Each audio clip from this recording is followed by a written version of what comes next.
me see. Yes.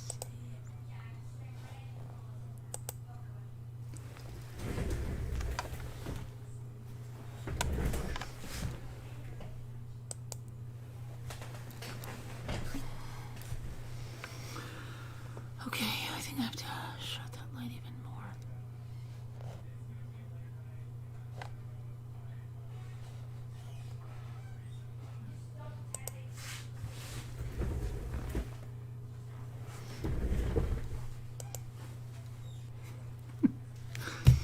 Okay, all right, hang on a minute. Now let's see. Let me get back to the chat. Where is that? Where is the chat?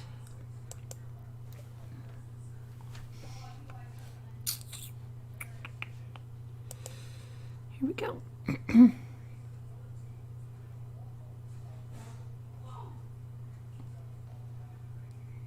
Okay, so let's see who we have here. What is the auto start? Okay. Hi, Alma. I'm here and nobody is here. You were the first one. Kevin Leonard whispered to me. Foxy Lady. Hello there. Nicole. There's so many Foxy Ladies that I always... Like there's another Foxy Lady, but she goes around channels that are mean to us. I don't think that's you. Nicole, Sean, Isabel, let's see, April F, good to see you. Patsy Martin, hi. Nicole, hello there. Ann Morrissey, good to see you. J.A., good to see you. Elise K, hi. J.A., hello there. Sean, hello. A Truby Girl, hi. Miss Mary, hi. Sunshine Country Chickens, hello there. Alma says...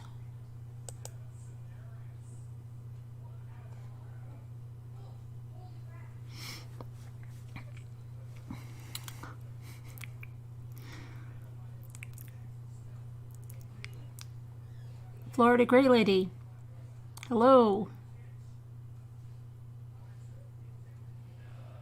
Deborah Kent, Moo of Two, Liz Graham, hello there. You can't hear a thing. No, I wasn't on loud. I wasn't unmuted. I'm making mugs like that. It says sorry I was on mute. I'm making mugs like that. Sorry I was on mute. Let's see.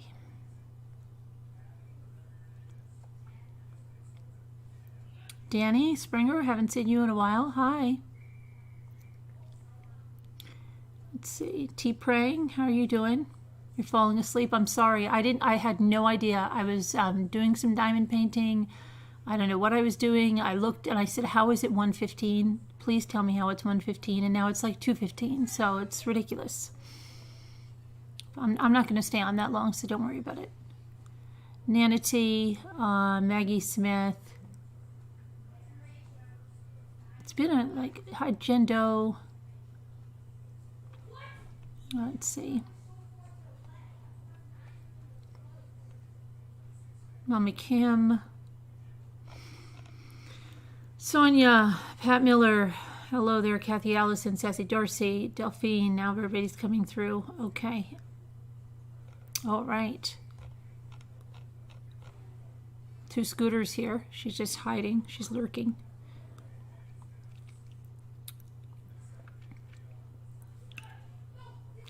All right. So let's go with check out. There's a story in Alabama that I want to find out what the heck is going on with an Amber Alert with the father that took off with two girls and there's two boys killed at the residence. Have you all heard that? What's going on there and everything? Hi, Augie. Tracy Klaus, hi. Have you all heard that? Hi, Jen Proctor. Hi, Mandy Hall.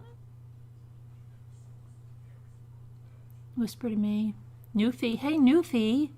Where have you been? Everybody's been asking about you. Yeah, now two Scooters here because I called her out. The girls were found? Good, good, Tammy Pace. So that's good news. Found okay, live? Well, what happened? What happened with the boys? Hi, Gail B. They found the girls. Good, good, Lorianne.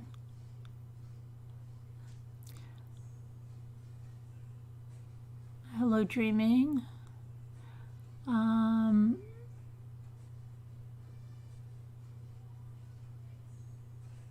Hi, Julie W. Lavina. Okay, so let's take a look at, you were on vacation with Alma. I bet. Hi, Debbie Brett. Okay. J Bells, hello there. All right, Tammy P.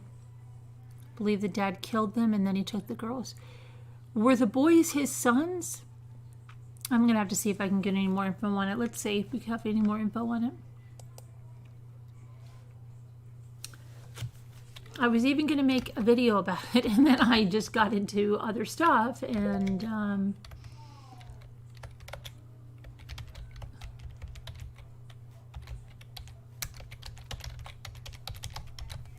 okay, let's see what we have here. Okay, 2 missing girls found safe after 2 boys are killed. All right, so let's see what we have here.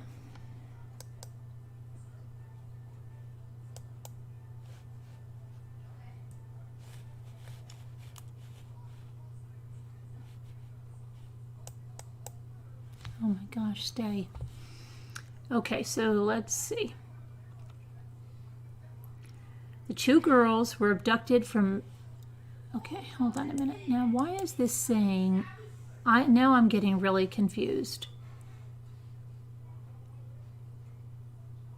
Kansas? I thought this was out of... Hold on a minute. Is this correct?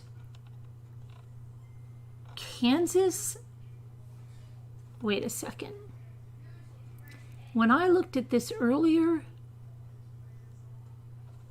I was certain that it happened in Alabama. What's going on over here?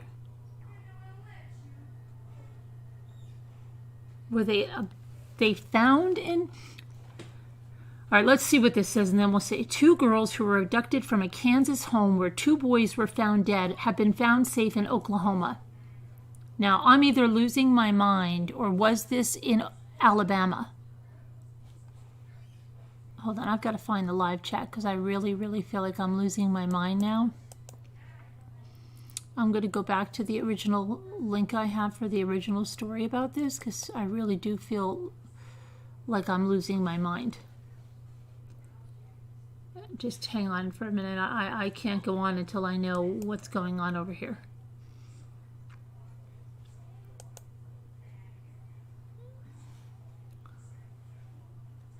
Okay, hang on here.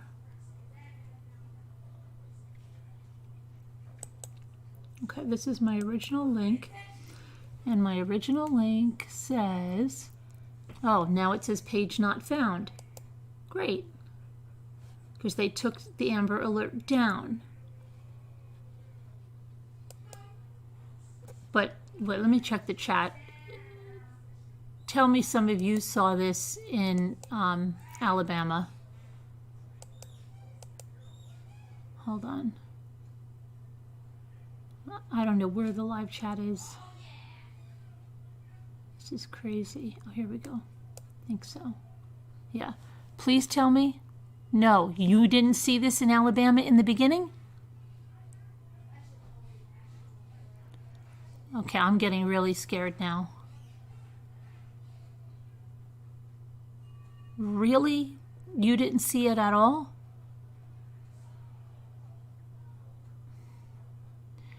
Do you have a picture of the original Amber Alert, Lavina?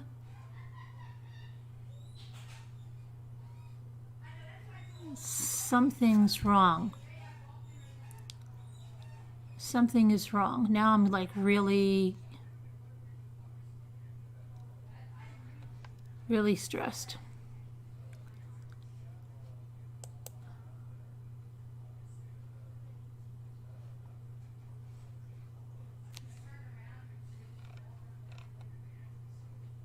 Kansas. From Texas. Did he take them from Alabama? I'm telling you, I saw Alabama.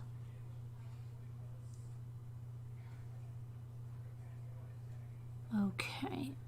Just hang on a minute here. Just hang on a minute here.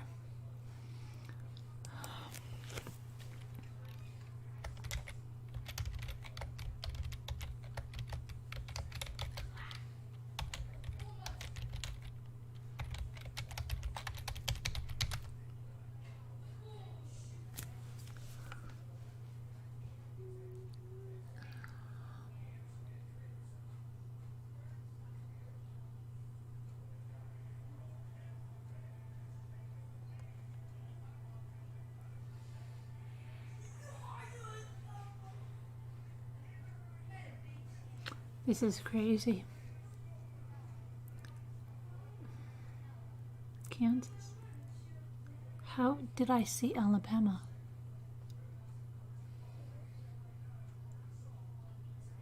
I don't know. This is really nutty. All right, what am I going to do? I'm losing my mind. Okay. All right. All right, so let's go back to this anyway. 2 girls were abducted from a Kansas home where 2 boys were found dead on Saturday, and they've been found safe in Oklahoma. The Kansas Bureau of Investigation said Saturday night that the suspect's vehicle was found by the Oklahoma Highway Patrol near the city of Enric. The suspect is now in custody. Wait a second. Maybe, now hold on, I'm remembering, wait a second. Did he go through Alabama because he was at a traffic stop? And that was before the alert was issued. This is what I remember. And somebody stopped him, saw the 2 girls in the car. But then they said they think he's in Oklahoma, or I don't even know if they said Texas. Is that possible that Alabama came from there, that he was stopped on the traffic stop in Alabama?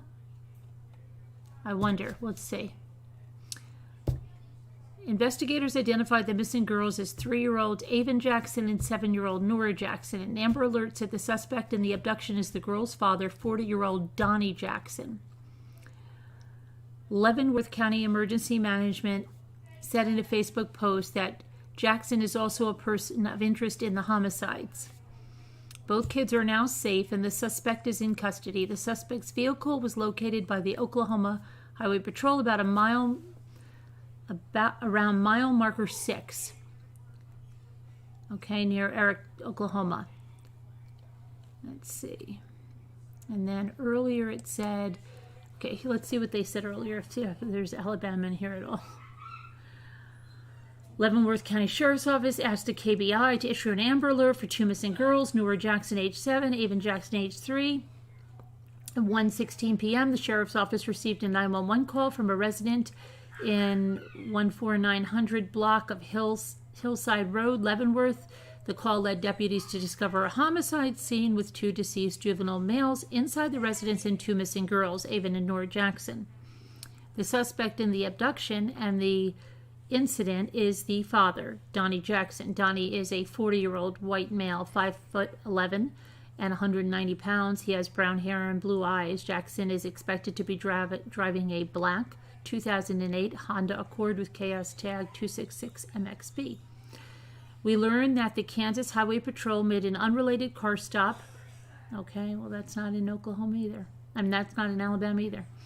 On Highway 169 near the Oklahoma border at approximately 12:35 p.m. This was prior to the 911 call reporting the homicides. The abducted children were in the vehicle. It is now believed that Jackson may be traveling in Oklahoma, Texas, or Arkansas.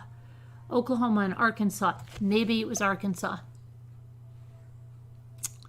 Now have active Amber Alerts in their states. It was probably, I saw Arkansas. At least there's something with an A. They did put an Amber Alert in Arkansas. Okay. I feel better now because I did see an Amber Alert and it came from a state with an A in it. I'm thinking Alabama, but it was Arkansas. So, okay, I'm not that far off.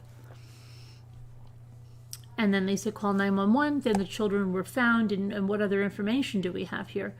The name of the slain boys wasn't immediately released. It wasn't clear how the boys were related to Jackson or the girls. Let's see if we have any more information. Gosh, the dog, what the heck is on my foot? It scared the life out of me. Sorry. Let's see.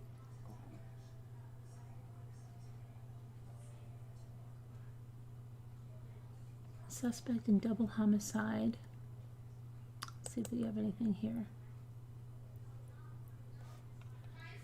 Authorities said they have detained the suspect. Sheriff's deputies respond. Okay. The Oklahoma. So we don't have much about. It's unclear what time the alleged abduction took. Okay, so right on here we don't have a lot of information about that.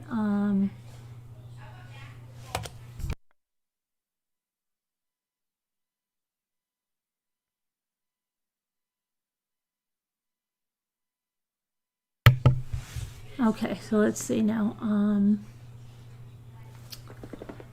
Amber Alert. So this is.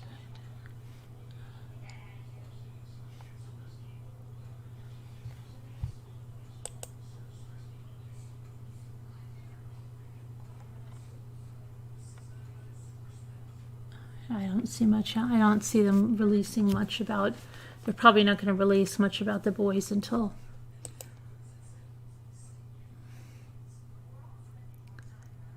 Okay, so let's go to, where were we going to? Oh, we'll check the other headlines, all right? And then we'll go to the Peterson stuff.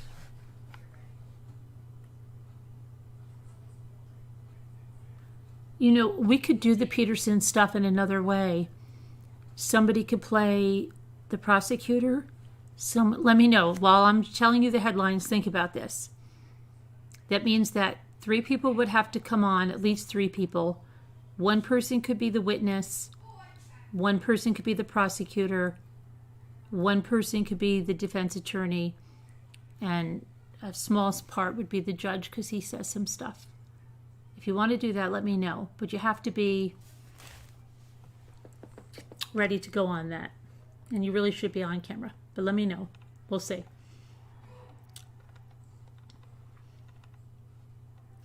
All right, so let's see here. This is a horrible thing, an absolutely horrible thing. Did you see this? That happened. Now, this is Las Vegas, isn't it? Yes, okay, I got that one right. This is absolutely unbelievable. Bad. Horrible.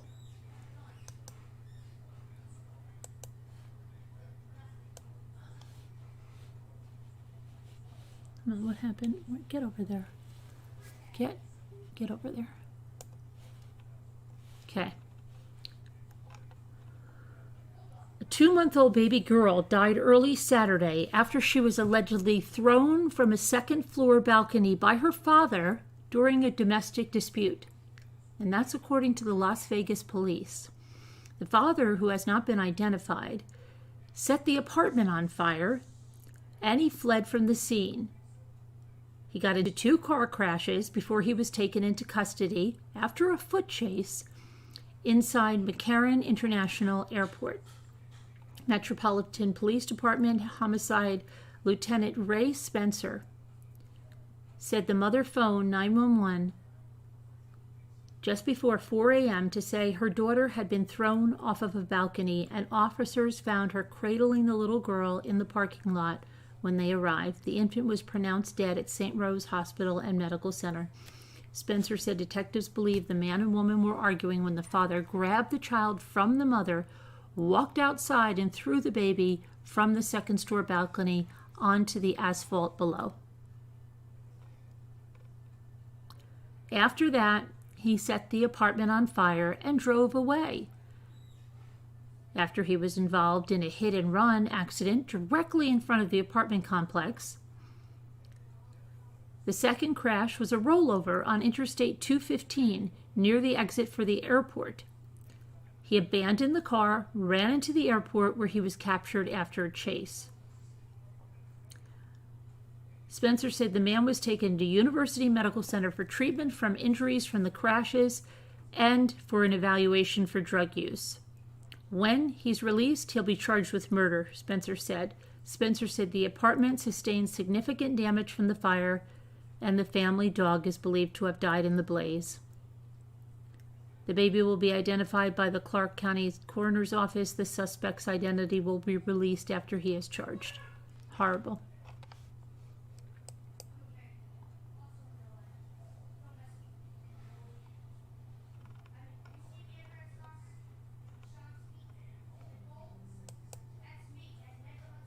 Oops, hold on a second. I just lost my... Come on.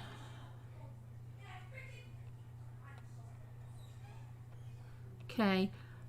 This is a mom and son teamed up together for a project. It's not the kind of project you'd like a mother and son to team up on. But they did. They did team up together. But it was to kill a man over a $350 repair bill. Hold on.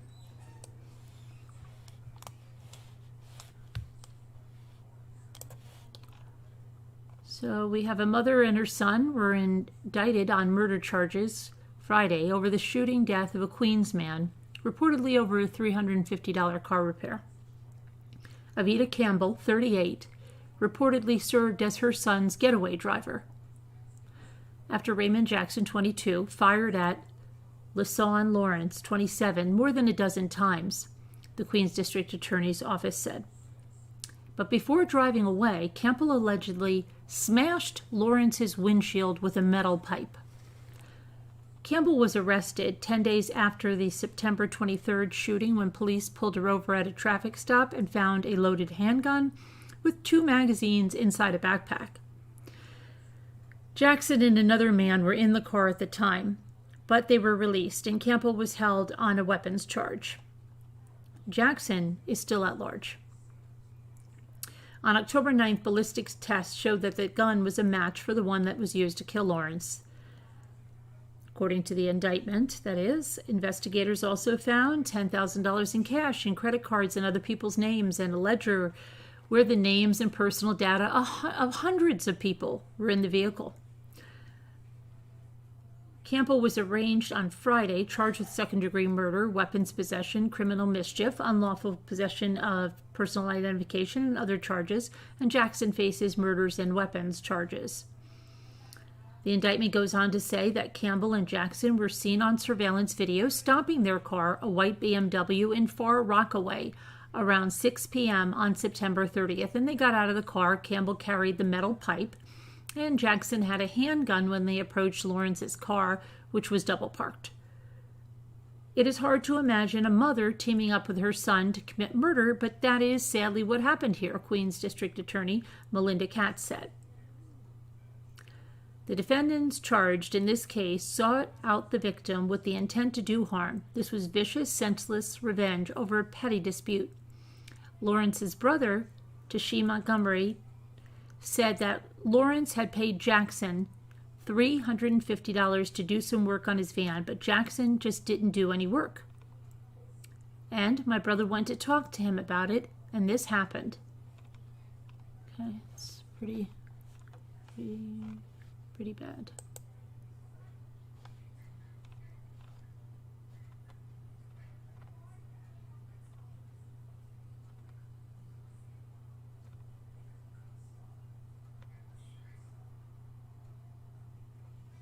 Okay, let's see what's going on over here.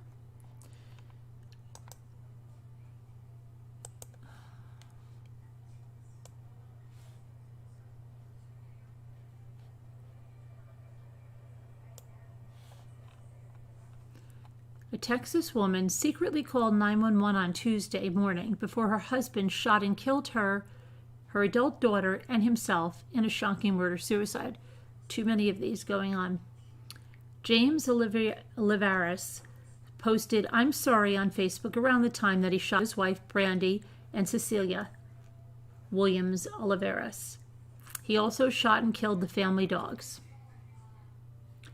Police said Brandy Olivares was stressed and talking in very low volume when she called 911. She was trying to talk in code to a dispatcher, and they weren't necessarily picking up on that conversation that was being said Irving police officer Robert Reeves. They could understand. They said something about a brother, and they were calling 911. So they just went ahead and did their task of trying to get someone out there very quickly.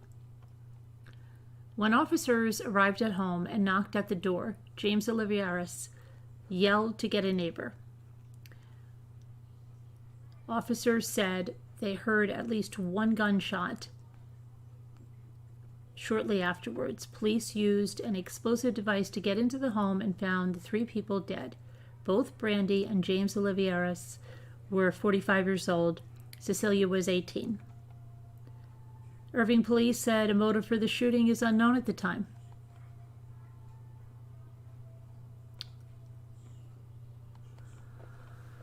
Okay, that's unbelievable, senseless.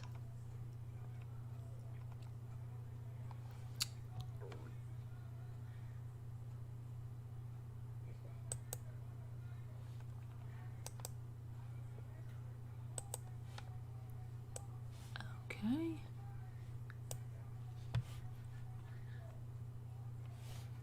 All right, we have now here on Thursday, the University of Utah agreed to pay the parents of 21-year-old track star student Lauren McCluskey, who died on campus in 2018 at the hands of a man she dated briefly. McCluskey's parents and the University of Utah President Ruth Watkins announced the settlement during a joint statement on the 2nd anniversary of McCluskey's death, who contacted police over 20 times before she was murdered. According to the New York Times, there was an independent review commissioned by the university that indicated that McCluskey's death was preventable, and the campus police missed numerous chances to protect her. "We failed Lauren and her family," Watkins said. "If these employees had more complete training and protocols to guide their responses, the university believes they would have been better equipped to protect Lauren." The McCluskey family said that all of the settlement money will go to the Lauren McCluskey Foundation. The school will pay $13.5 million, of which $3 million will go directly to the foundation from the school. "The settlement is important for many reasons," Jill McCluskey said. "It addresses how Lauren died, but it also honors how she lived." Now, before Lauren McCluskey died, she had broken up with a man she'd been dating. That man was Melvin Rolland, age 37. And after she learned he lied to her about numerous things, on October 13th, she called 911 and explained she was being blackmailed. "Hi, I've been blackmailed for money," Lauren said in a follow-up call to 911 concerning Roland. "I was just concerned because I wasn't sure how long they were going to take to file an arrest." According to the university police chief Dale Brophy, McCluskey ended her brief relationship with Roland after she found out he served 9 years in prison on sex-related offenses. She lied to her about his name and age. Shortly after McCluskey ended the month-long relationship, Roland began sending emails, trying to lure her to different locations in an attempt to extort money for her in exchange for compromising photos of the pair, which he threatened to post online. He also lurked around the college campus Lauren attended, although he was not a student there himself. McCluskey ended up wiring Roland $1,000 to keep the photos private, according to Brody. It did little to deter Roland. Less than a month later, he fatally shot her. Their story, however, began in September.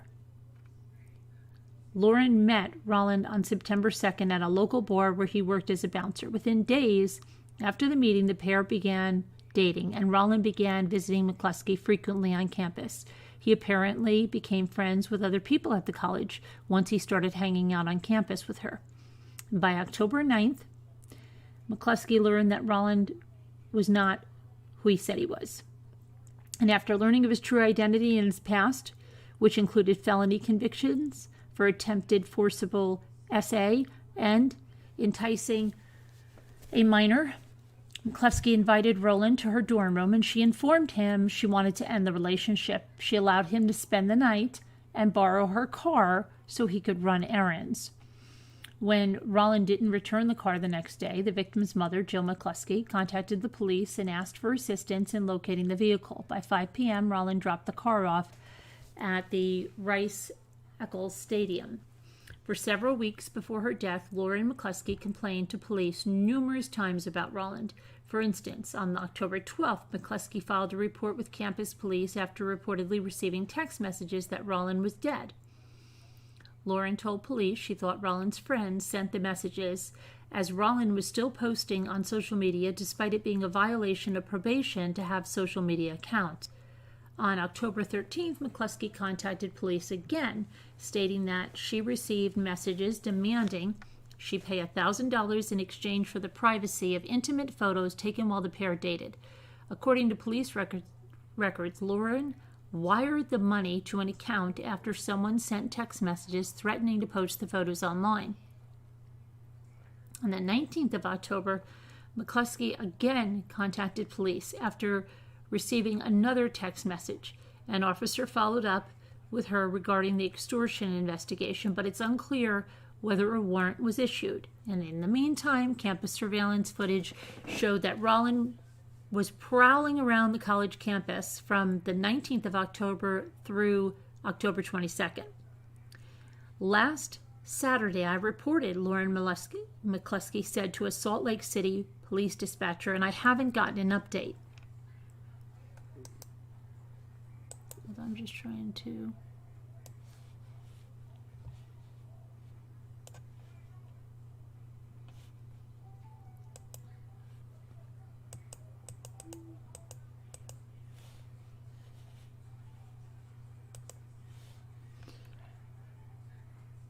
University police pulled Roland's criminal records but did not determine at the time that he was out on parole. A parole officer spoke with Roland, but since the responding university officers had not contacted the parole agency, the parole officer had no idea that Roland had violated parole. Okay.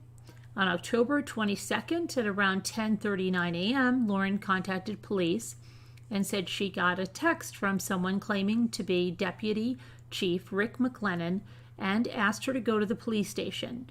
Authorities think Roland sent the text in an attempt to lure Lauren out of her dorm.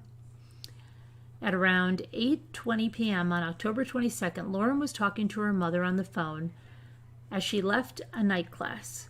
Roland confronted Lauren in the parking lot by her dorm. He grabbed her and dragged her to a car, and in the process, Lauren dropped her cell phone and belongings. Roland shot her multiple times once he had her inside the car. The victim's mother, Jill McCluskey, contacted university police on October 22nd after she became concerned about her daughter's well-being. Lauren had already told her mother that she broke up with Roland after learning he spent nearly 9 years in prison on convictions of attempted forcible sexual abuse and enticing a minor. He lied to her about his name, his age, and his criminal history, Jill McCluskey wrote on Twitter. She blocked his and her friends' phone numbers and complained.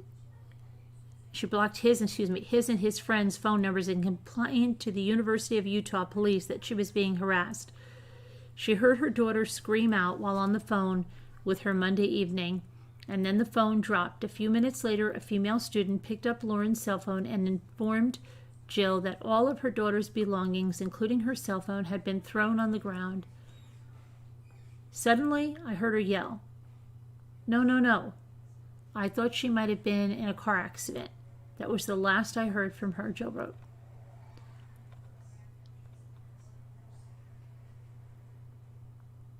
Lauren Lauren was found deceased inside the car at around 9 p.m. on the 22nd of October near the Medical Towers dorm on campus. Authorities attempted to locate Rollin for hours, and then at around 1 a.m. on October 23rd, he was spotted close to 600 South, 200 East in Salt Lake City. Officers chased him on foot into a nearby church, and the suspect broke into the church and while inside apparently shot and killed himself. Authorities didn't officially open a case against Rollin until Lauren's second call. Her parents indicated her death could have been prevented had police acted quicker. Lauren was a senior at the school, majoring in communication. She was also a standout on the track team and beloved among students and staff at the school. Well, that's a sad story. Yeah, let's see.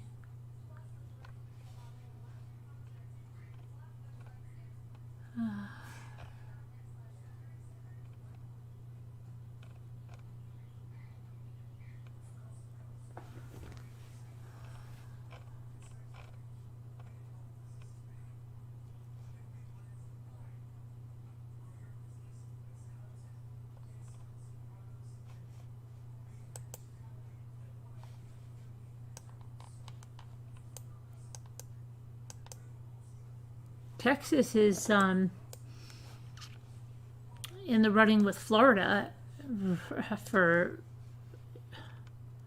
crimes, horrific ones, murders.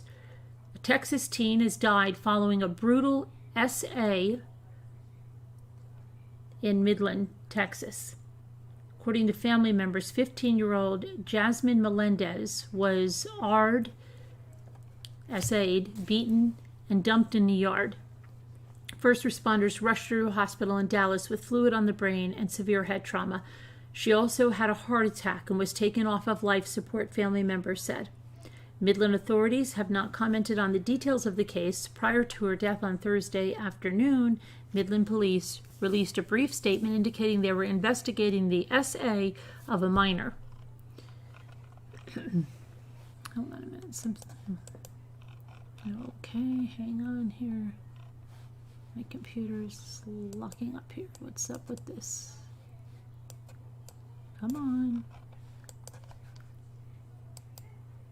Hold on, I'm trying. My computer is locked up now. This is good. Okay. Here we go.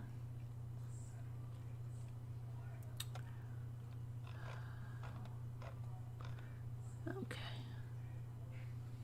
Investigators have interviewed numerous suspects, but so far there have been no arrests. And their statement was the Midland Fire Department responded to a call for medical assistance on October 20th, 2020, and due to the nature of the call involving a juvenile, asked the Midland Police Department for assistance. The Midland Police Department responded and an investigation is ongoing. Jasmine was a softball player and part of Midland's softball community. Her former softball coach, Jennifer Evans, remembers Jasmine as a compassionate person who was called Feet because of her speed on the field. Excuse me.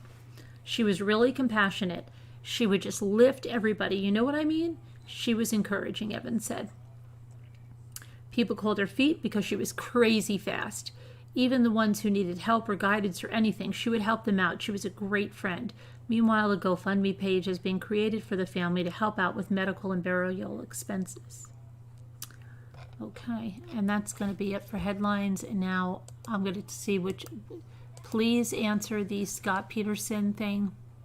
Okay, what you want to do with that. Whether you want me to read or you want to play parts in a mock trial. Let me know. I'm going to go back to the chat now.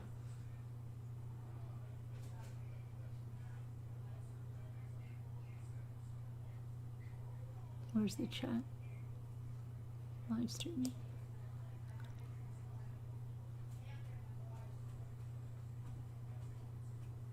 I still can't see the chat, so it's not that I'm not ignoring you. It's not coming up. I have a black screen. I have a black screen. Now I have the chat. Okay, let's see. Let's see. Thank you, Julie W. Thank you for the super chat. Thank you. Thank you for all you do. You're welcome. Thank you.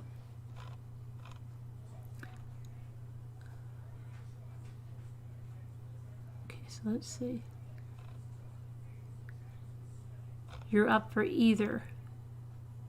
Well, let me put it this way.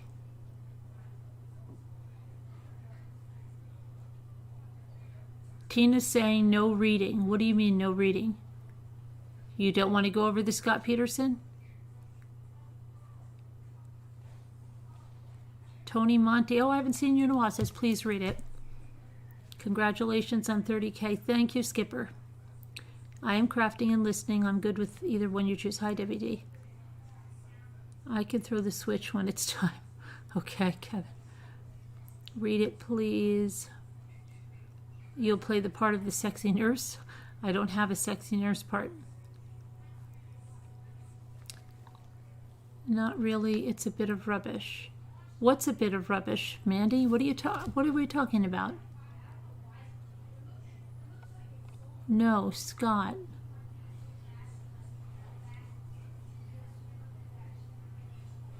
No, Scott. What does that mean, no, Scott?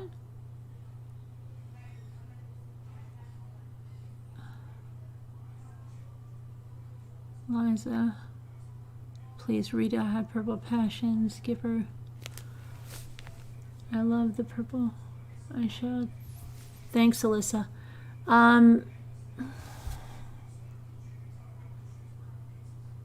Alicia. All right, let's see who we're going to read about anyway. Let's see who the next...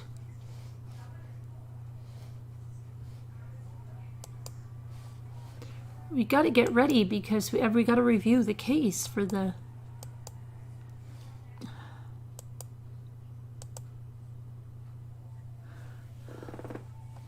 It's been a lot of years. Okay, so let's see where we were. Here, I'll pull it over here. Come on, get over there. Oh my gosh, I'm getting so upset with my computer.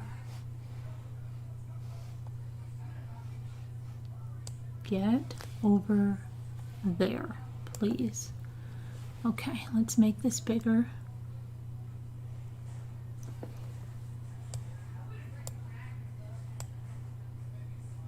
That's not what I want. Oh, wait, hold on a minute. I forgot that we're in this thing. I'm looking for my Google and we're here. Okay, so let's see where we are right here. This was the opening. And then we read her sister, right? So we want to just get to somebody else.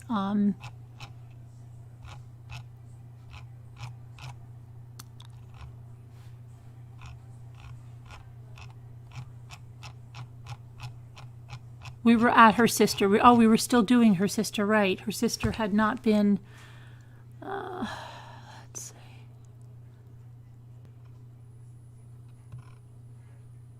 Trader Joe's. Yeah, we skipped over the guy from Trader Joe's. Salon. Slipped over her.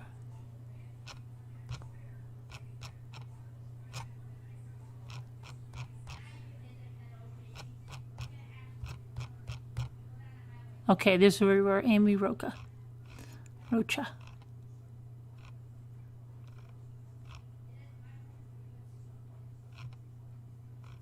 They asked her about the shirt. They asked her about the clothes in the house. Right? They asked her, we were where she was. Let me see. You can come back Monday.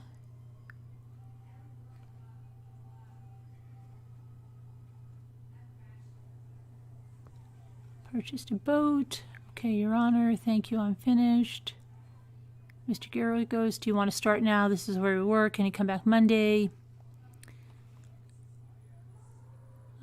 But then the direct is, Amy, I apologize. Okay, so instead, I guess the prosecutor wanted to continue with some of the direct. So this is where we're going to be.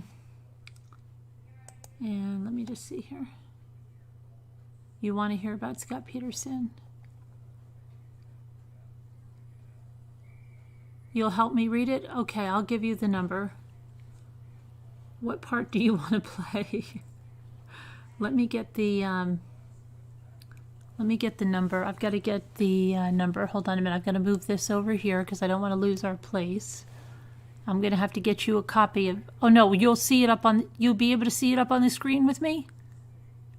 Like that? You can see it? I don't need to get your own copy, right? That's a lot of paper for me to print. No. Okay, let me get...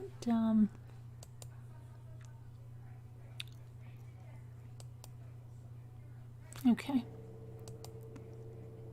I'll just put it in the craft group. Oh, and I'm sorry I didn't get you guys in the cricket group. I'm falling behind on everything, so you just have to grin and bear it. I'm sorry. Copy invitation. Okay.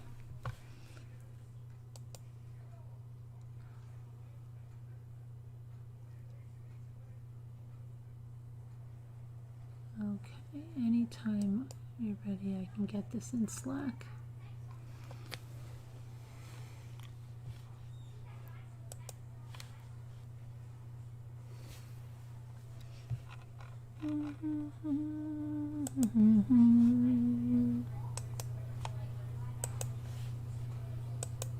Okay, it's in Slack. Now I'm going to put the thingy back. And I really hope that you can read it. Okay. Let me go over here. Go back here.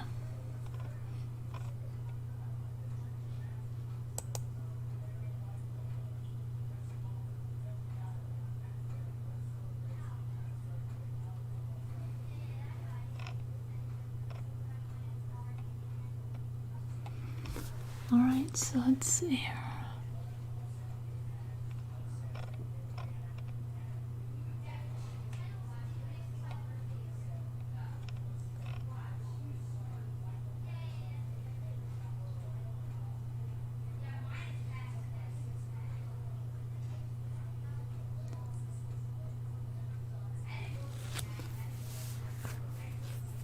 I got it for you to read. I just put the number in the craft group.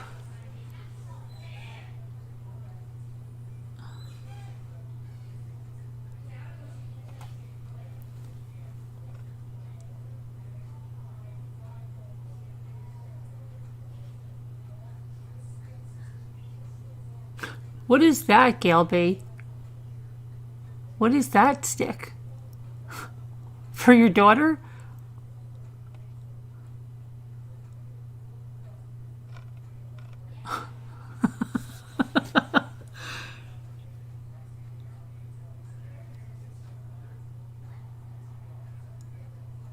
You lived... Hi, Lori.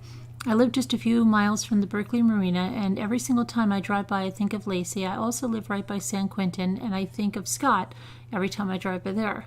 Wow, Lori. I'm talking to you, Scooter. The number's in the craft group. You said you want to come on and read.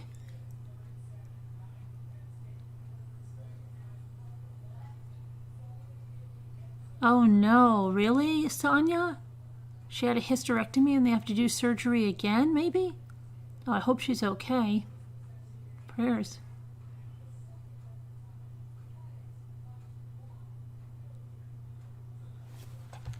Okay.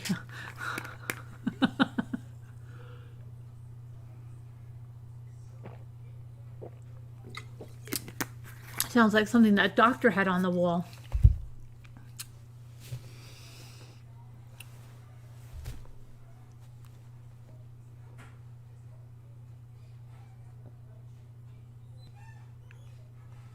So Scooter's holding us up, but I can read the chat. Mommy Newfie will do it. Newfie, you want to read? Newfie's never called in before, but Newfie, it's in the craft group. Are you in the craft group? I put the number. Oh, Newfie doesn't want to do it. Okay. So a whisper to me and Liza, okay, Alma, you're just volunteering people without them really wanting to. Hi, Luna. Oh my goodness, okay. To go to the Home Depot. You drive right next to San Quentin. Huh. Forgive Scooter, too much diamond painting has her mind clouded. Okay. Hi 61. Hi Leisha. I see that, Newfie. Well, you should know you went on vacation a long time with her. What are your thoughts, Caroline? Do you think Scott found a loophole? I don't know. At this point, I don't know. They're retrying the penalty phase. Could they retry the whole thing? At this point, the way things are going in this world, maybe. I don't know. It's getting really crazy. All right. Now, hold on. I've got to move this over. I don't see where Scooter participants. Let her in.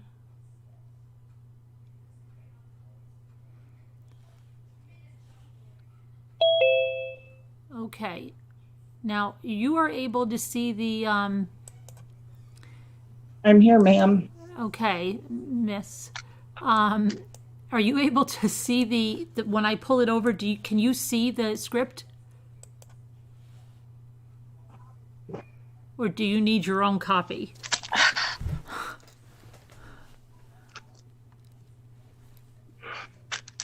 Well, on my tablet, for some reason, it goes.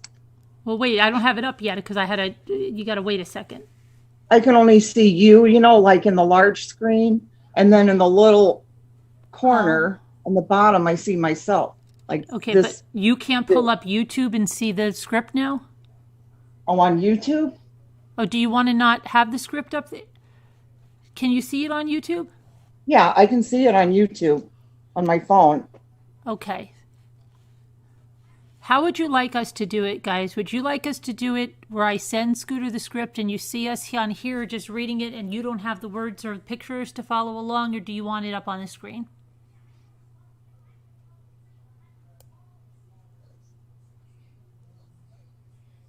I'm going to send this to you anyway by email. Okay. Just so you have it, so whatever way they decide, by the time they decide, it'll be there either way. Okay. Okay.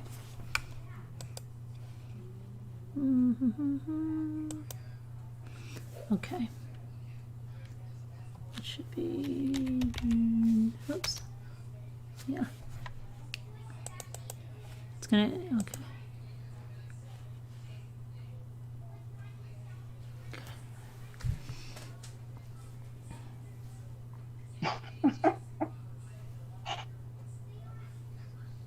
What'd they say? Did they answer? Kevin Leonard says send it to her. He's the first one to answer. Alma says you don't want to know. I don't know what that means.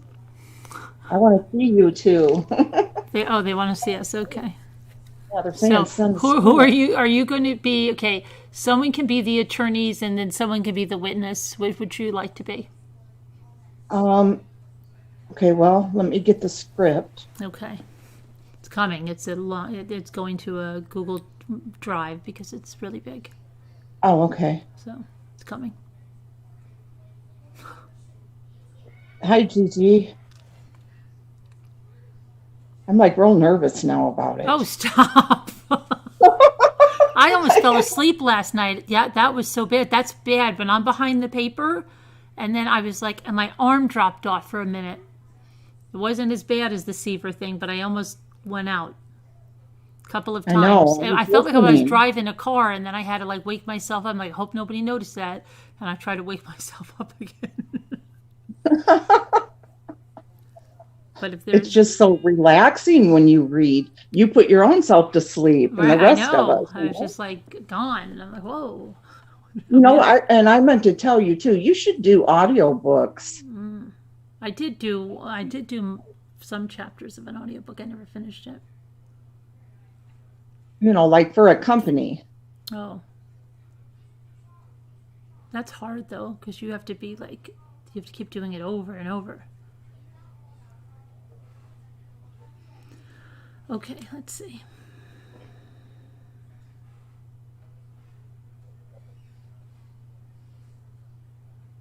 It says, hi, Davita. Okay, I'm going to move this. Davita, did you see what It's Pink sent me? Those little samples from the Home Depot? They're great for Scrabble tiles. I wonder how much they cost. You should look into it, Davita, so I know.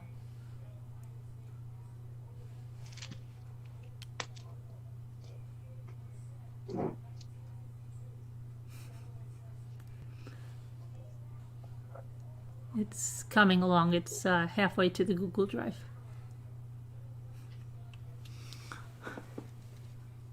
Oh, I went to that other, store today. Oh, yeah? What'd you get? Let's see what you got in the meantime, because it's halfway uploading to the Google Drive. Oh. It's a big file. My mother would have loved this file. You guys probably won't like this, but We won't like it? I don't know. Okay.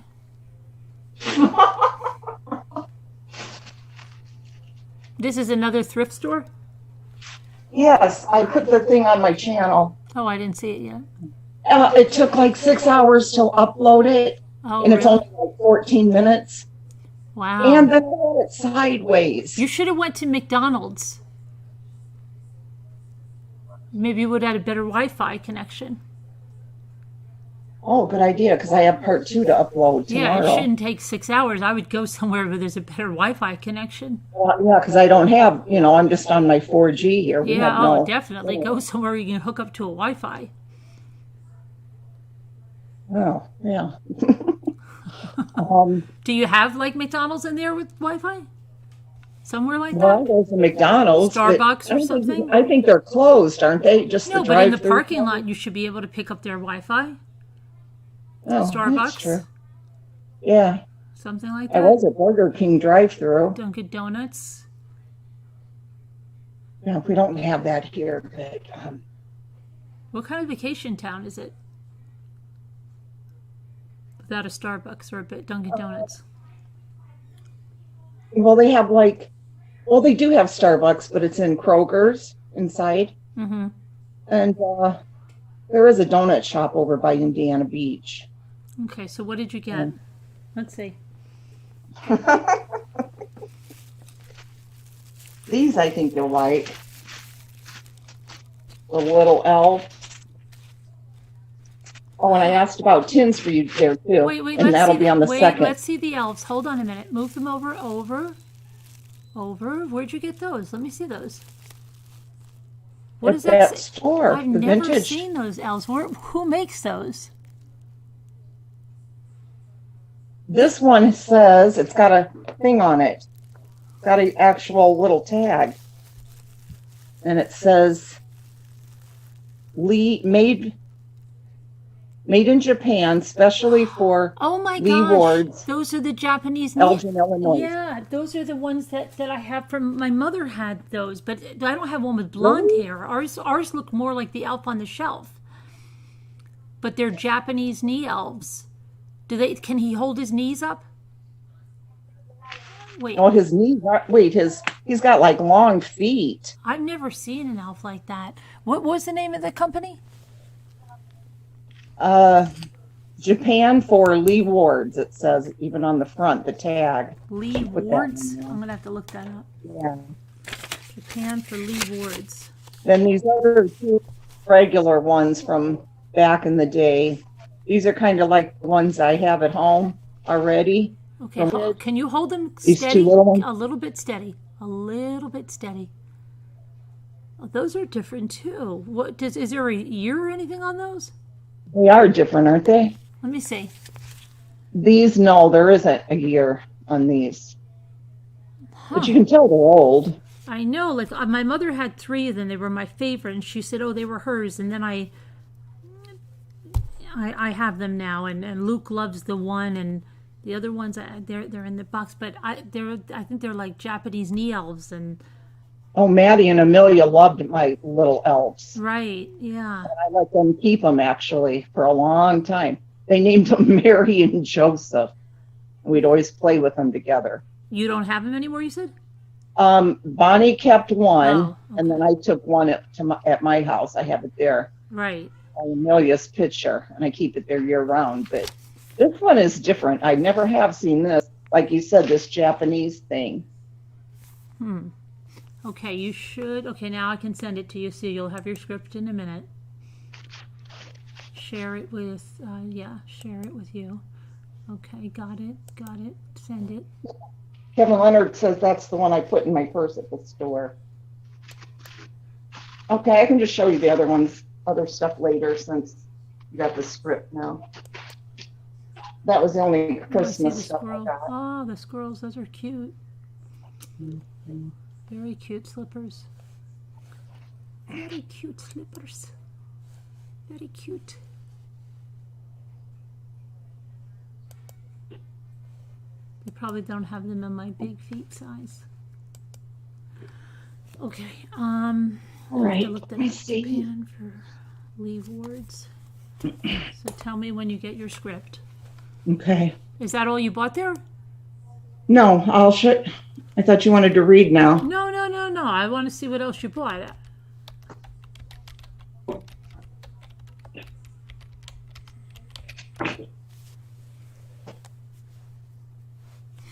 Oh, and she is negotiable, Okay. unlike the other lady, you know.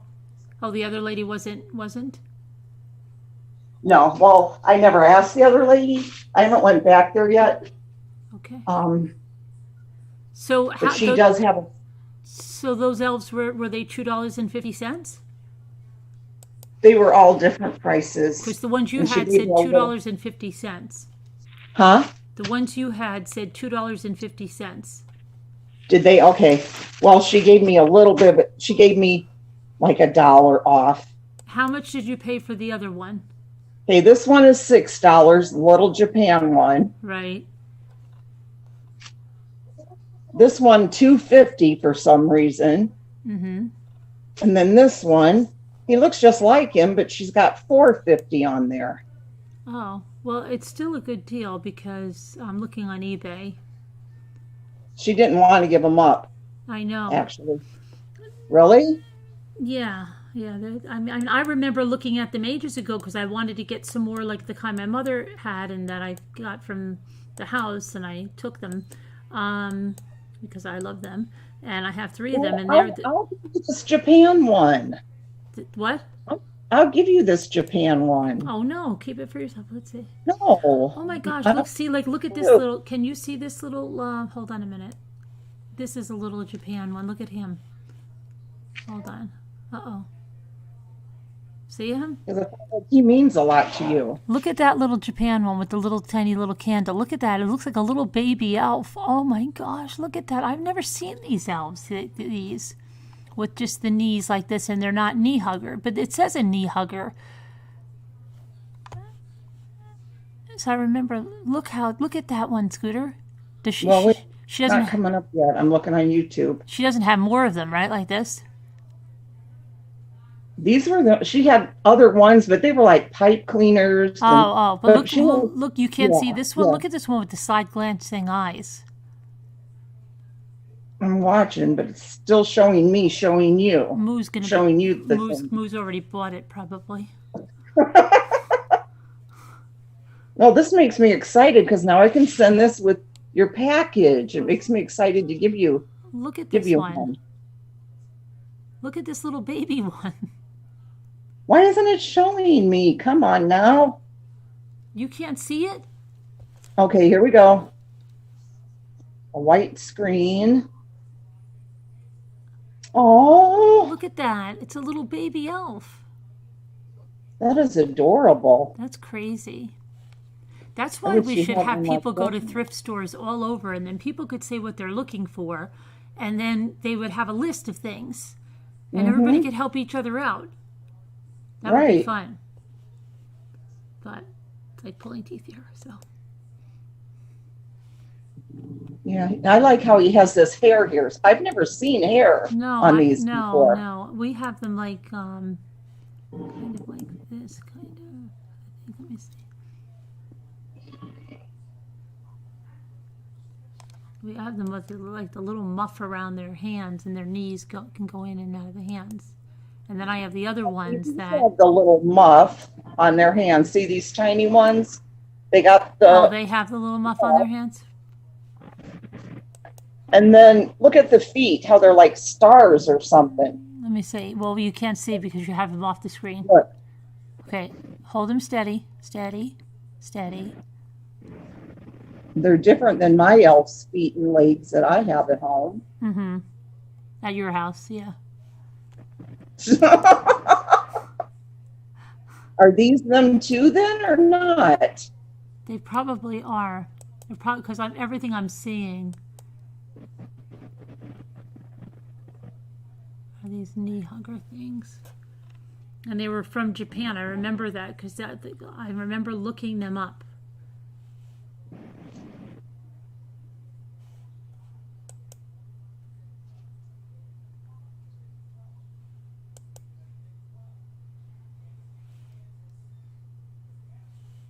Well, I wonder if these are too, and she just didn't put that on them. She said she's had them for a lot of years.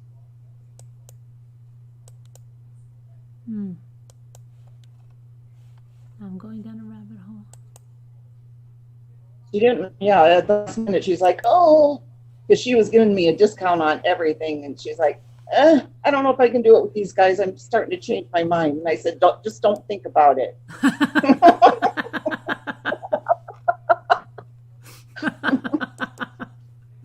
Don't think about it.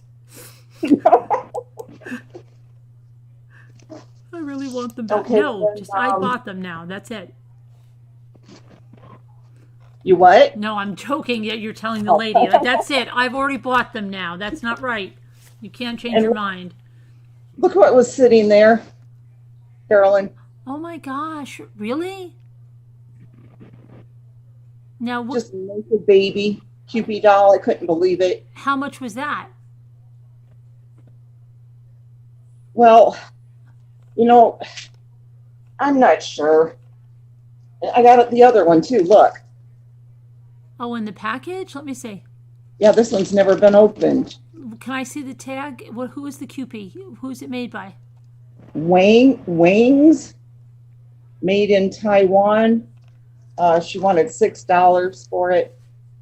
Well, it says Memphis, Tennessee, though. Okay, and it's just a naked. Let me see. Is he naked? Yeah, naked. It's just like this one. Right. Oh, he is. Yeah, naked. You know, there's another antique store near me, and they had a Kewpie, and I just thought, and it was like a porcelain Kewpie, and I just thought they were all the same. But I never even thought to look. I have a picture of it. I should go back there and check. I was so excited when I saw these. I couldn't believe it. I know. And of course, Little Golden Book. Oh, dogs. Very nice. 1974. Wow. That's the only one she had of those. I mean, this place is huge, though. Watch the video. I will. And I do tomorrow. All right. Get it up. Look at this. 1960s. I had to get them. I have one of these at home, similar. Oh yeah. Does it have a little pacifier on it? Oh, has a bottle? I think I had one with a pacifier on a string. I remember that.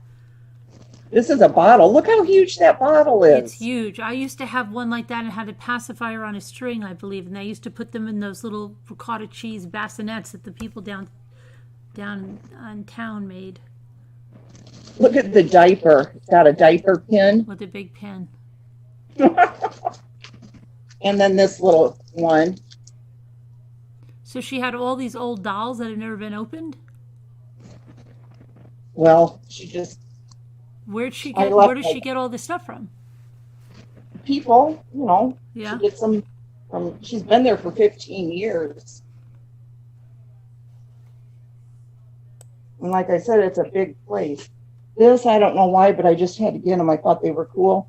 And I'm going to, like, put them in, I guess, the cabinet at home. I don't know. She gave me all these for $3 a piece. What? I can't Like see. these metal I can't see what they are though. toys. All right, hold them still. That's a car. What are the other ones? This is 1917. Look, the roof comes up. Is that a The Holly? steering wheel moves. Is that a Holly Hobby one? What does it say on it? Does it say Dynamint or something like that? It's Dynemark? Yeah, I think so. Yeah. Dynemark? Some of them.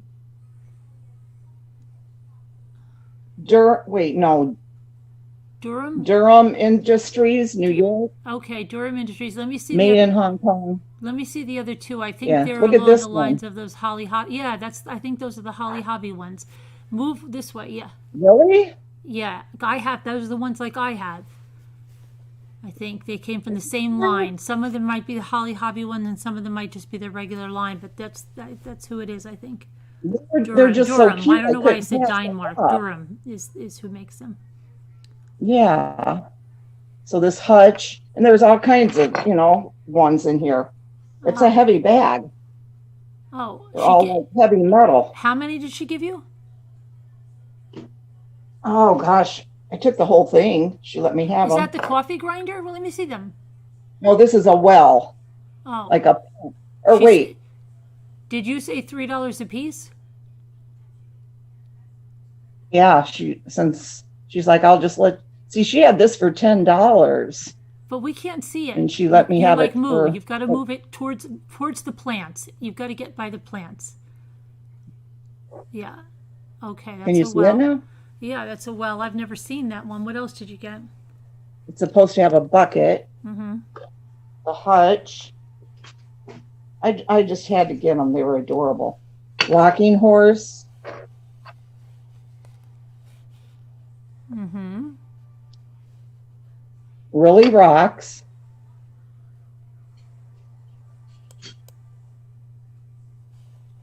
Here's a desk, a roll top desk. Oh, yes, I've seen that one. Yeah. Mm-hmm. Really? Mm-hmm. See, I've never seen anything like this. I showed you mine. Let's see, you've showed me so much, I The probably cash forgot. register and the coffee grinder and the meat grinder and the I have a bunch of them. And I have that old plastic telephone. I gotta find that. I Grinder. could find that. Where did I get that? Where? Yeah, that's the meat grinder. Yep. Yeah, that's the meat grinder. Mm-hmm.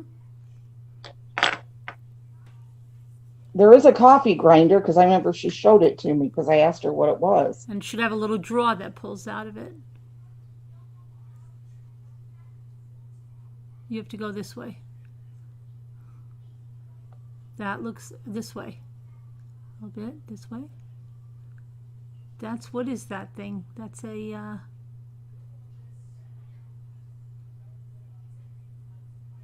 is that a grinder? That's what it looks like, doesn't it? Yeah, no, okay, I have a different grinder. I have one with a crank and a draw.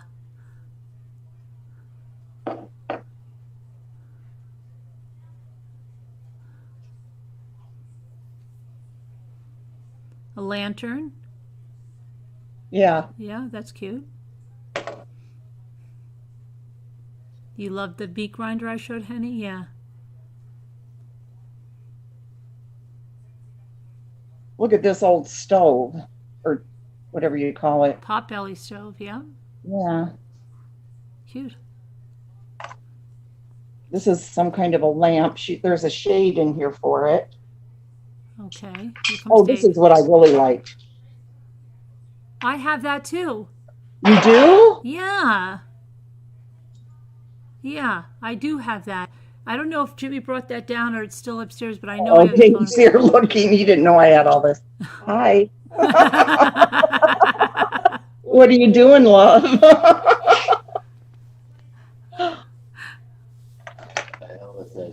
Oh, it's not. It's nice stuff.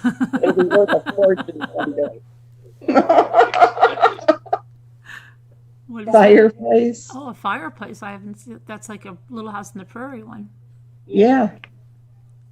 Dave, this stuff is worth $200 a piece, and she got it for $3 a piece. She's got a gold mine. She got a gold mine today there. Oh, this is my favorite here. This one's my favorite. Is that a cuckoo clock? This is what got me interested. Oh, the cuckoo clock is Yes. $1,500. I'm looking right now, $1,500 on that. And the little bird comes out. Oh my gosh, the working bird. That might even get more. Where'd you get that from? From that store I told you I went to today. She has a gold mine there. See, this is what caught my eye. And then I started looking at everything else. And then I put it all back, and then I said, oh, I'm going to get it. And then grandfather clock. Yeah, I think I have that too. I have to look at where my other stuff is. No, she really did. She gave me to them for $3 a piece. Some of these are $9, $10. See, we made out. You're lucky. $100, some of them. This is my other favorite because I love wishing wells. Let's see. I love them. Over towards his plants. Oh, that's very cute. Very cute. See, Dave, you never thought we would have this stuff, did you?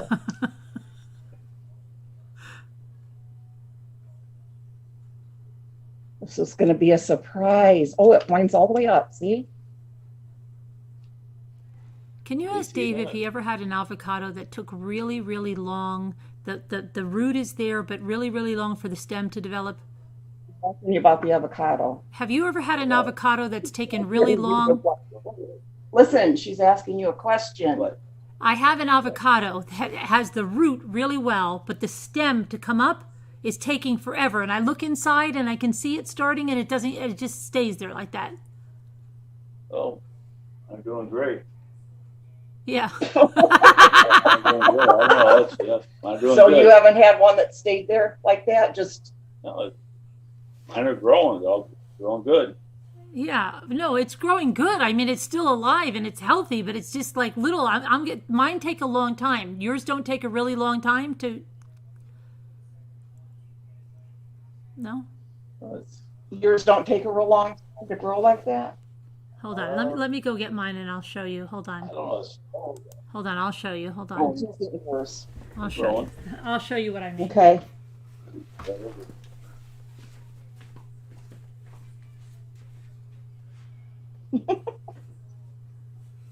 What she's asking, I'm not sure. She said, because hers has been taking a long time.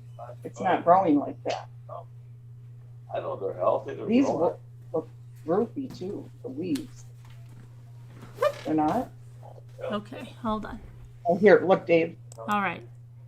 See, this one is fine. Okay. I just have to plant this one. My better than that. Just Right. short mine. Well, I know, but this is a brand new one, Dave. It's not that, I mean, it's over the summer, Oh, but see, rude. Don't be rude. Oh, it's, don't look. yeah. Okay, I've got to plant it. It'll be nice when I plant it. I see yours look nice, Asking you. but look. Now this little guy has grown the root and everything, and inside he hasn't grown the top yet. You gotta put it in dirt. Got to put it in dirt.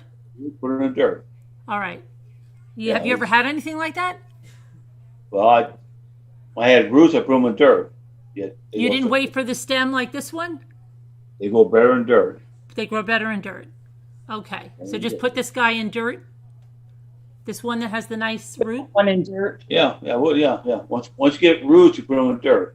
All right. Well, that's what I'll do. Put them in the dirt. Because I can see there's like a little stem inside, so it's just yeah, So it's she there. should put it in dirt. It's inside. Yeah, So once just you get- I mean it's all healthy. I just had to put them in dirt. Okay, I'll put them in dirt tomorrow. That's what's helping. Yeah, no. You get roots, put them in dirt. His ears are plugged up. Plus, he's had a few beers. Okay. All right, I'll put it in dirt. I will let you know how he does. I know, put it in dirt. I will. Okay, all right, let me put this back over here. Well, it's not even. Once I start growing roots, He's had just a few of these. He smashes the can. He's had his normal nightly relaxation. Yeah. She off. No, she went to put it back. She's there. Once they start growing roots, you'll put them in I'm still the here, dirt. Dave. Don't talk about me. Don't talk about my avocados.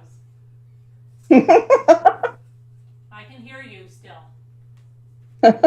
She can hear you still. Be So don't nice. talk about her avocados. Be nice. Hey, I'm doing good. Okay. All right, I'm back. They're doing good. I know they are. They're doing good.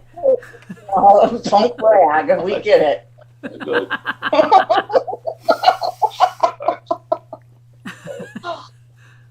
Here, see here, this has the shade on it. Yeah. Oh, the little light. Nice. Oh, and this one, the telephone, the old-fashioned. Yeah, I got all these Oh, you today. got that one. That's a nice one. That's a really. I've never even seen that one. That's a nice one. In fact, I'm thinking of the like 2 things I left there. I should have just gotten them. I don't know why I didn't. Oh, and look at this one. Hey, Mr. Shauna Knight. What is The that? old sink. Oh, the old sink. Wow, I've never seen a lot of those. It's crazy. Got the plug and everything. Wow. All right, And Tony. the last one. Piano. Yeah, the player piano. Very nice. Or wait, is it? I was thinking it was a player piano. Seems like this opened. Hi, Deborah Van Corver. Maybe not. Just a regular piano, I guess. Yeah, regular one. Do they need sunlight? Yeah. Well, yeah, they need sunlight. Yeah.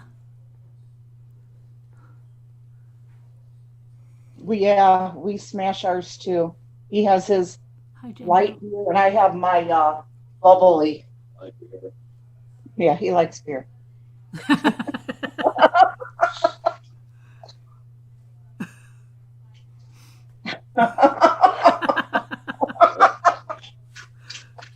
Okay. Okay. I got caught. yeah. Came in just at the right time. See, Scooter got, you know those little metal things that I have, like the coffee grinder and everything like that? Yeah, Scooter got like, I don't know, like 30 of them at $3 a piece, all kinds of different stuff. Look At at a the thrift wells shop, here. yeah. Yeah. Um, What are you gonna do with this? I don't know what I'm gonna do with it. Jimmy says it's good that you got all that. What? Oh, Jimmy- see, Jimmy said it's good. I got all that. He said, Cool. what? That's cool stuff. Cool stuff, he said. It is, isn't it, Jimmy? Yes. I know Carolyn has a few. Yeah. You know, like the meat grinder and I think like a Cash old register record player, and maybe. then record player, yeah, and the whatchamacallit, the meat grinder, the cash register, then I have the coffee grinder, and I think I have a Iron. telephone upstairs, an iron, Wait, yeah. one here. Okay. And I've been wanting to get one, so I get one. And then the little elves. And little elves. I'm gonna send that one right there. Gotta wrap it up so it doesn't get cigar smoke on it.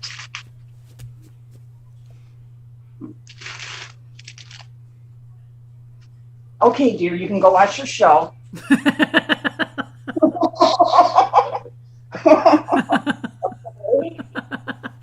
He might want to play the judge. We're gonna have a little reading here, so okay. Hi, Evelyn. Evelyn said that would be fun if the husbands joined in tonight.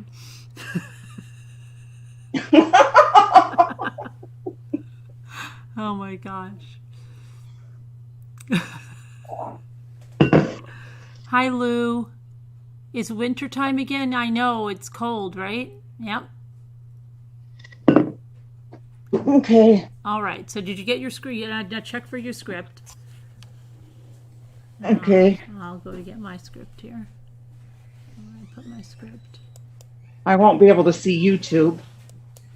No, you I don't don't- have to. You could just read your script. Right, yeah. Oh, you mean you won't be able to see yourself on Zoom or YouTube? Yeah, I mean, I won't be able to see the chat, I don't think. You know, to mod. Oh, okay.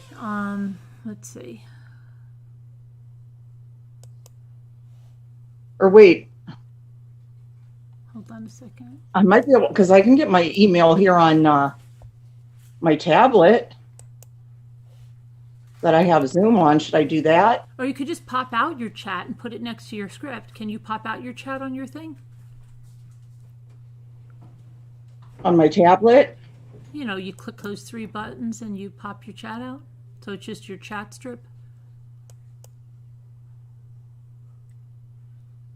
I could put the chat on Zoom between us, but I think I can pop it out and just put it on my script. Yeah. So now I can put my script up. And then where's my pop-up chat? I don't know how to do it. You know I don't know how to do that. You don't have to worry about this chat. We don't have any moderators here? Lisa H went to go somewhere.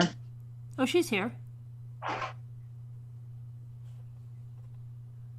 I don't think we'll have that bad of a time. It says opening document.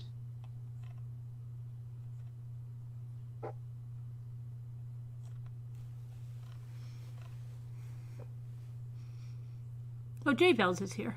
She's here too. Okay. She's And I know wondering if the clocks Nightbot went is back. there. She's wondering if her clocks went back. Somebody just said something about the Oh, they do, don't they? Not yet. Tonight? Not here though. Oh, no? No. What is it, next weekend then? No, I hope. No, isn't it after Halloween? I always thought it I was would in like to have an October. extra hour, but I don't think that's happening tonight. I think I like that extra hour too. I didn't hear anything about it. Hi, Abby Rhodes. Hi, Mel Barrow. Hi, Kathy from Texas. When Hi, did we turn happy, the happy. clock back? No, you didn't miss it. We're going to do it right now, Lori. You didn't miss it. We're going to do, and Lisa D's here. We're going to do it right now, Lori. You didn't miss it. Oh, you're right, Carolyn. It's November 1st. Dave said. Okay. Okay. This thing's on my own.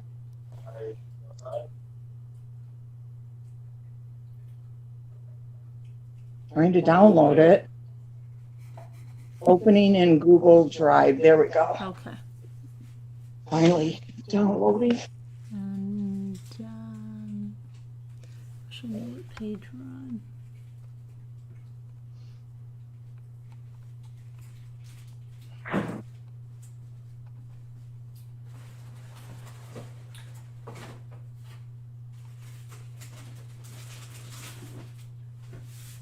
Mommy, is Scooter's husband nice?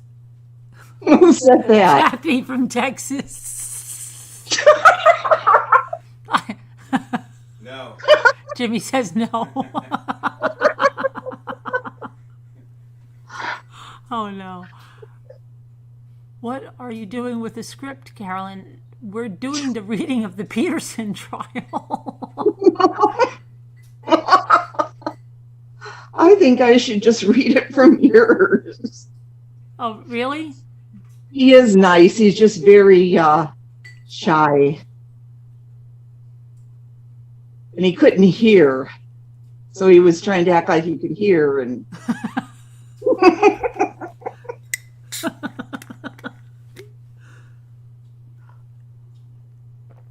I had to go find him one of those things to clean his ears out to help him.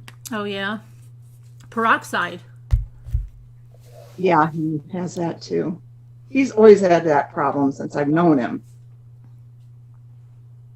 What the heck? Why is this taking? Because I know I can get it. it's a long script. Yeah, it said it was downloading.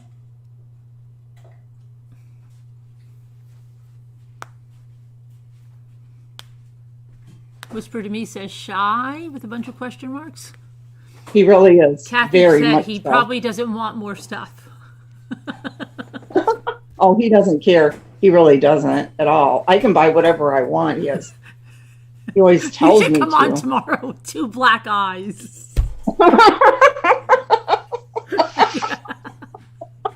You'd start some drama. I can buy what I want. Then come on. Why do you have sunglasses on? Oh. No reason. I walked into something in the shed. Yeah, where are those little 30 things at from the thrift store? I had to take them back.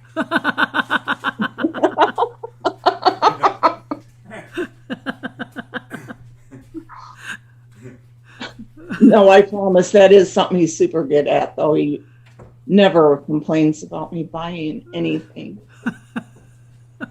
I like to pretend like it. Jimmy's in rare form tonight. I'm a jerk. Jimmy says he's a jerk. Okay. Not that he's a jerk, that Jimmy's a jerk himself. Yeah, I'm a jerk.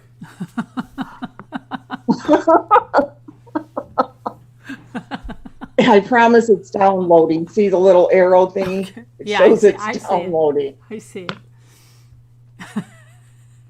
Deborah Vancouver, this is I buy what I want with the sunglasses on. I buy what I want.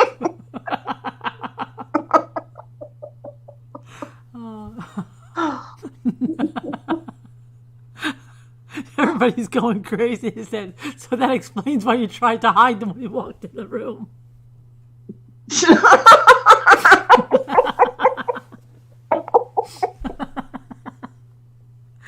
Leah Jane, I was thinking the same thing, Carol. She's not on tomorrow. Oh my gosh. Turn yours down, Alma. Okay. You were saying, ask how much I paid. She said $3. She went to $3 a piece, and it was times something, and it came to $54 for those, all of them. And then those other things I showed you, that came to $30. So the total was $84. Everybody's laughing. The elves and the dolls and the book. Which isn't bad, is it? No, that $3 a piece for those is very good. I'm serious. Yeah, I would think it is. Lower your volume, Dreaming. Lower your volume. She said the chat is too loud, but just lower your volume because it's fine over here. This is going to get downloaded just as you're ready to go off.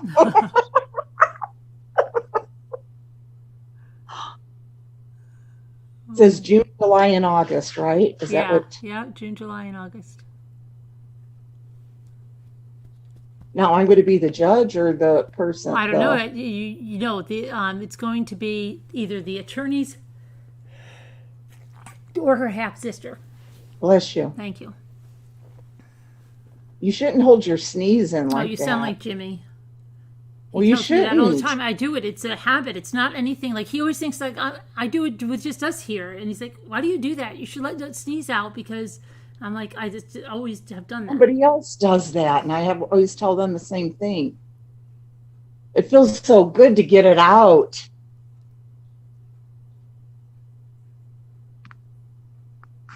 I've always heard it could fry your brain if you don't.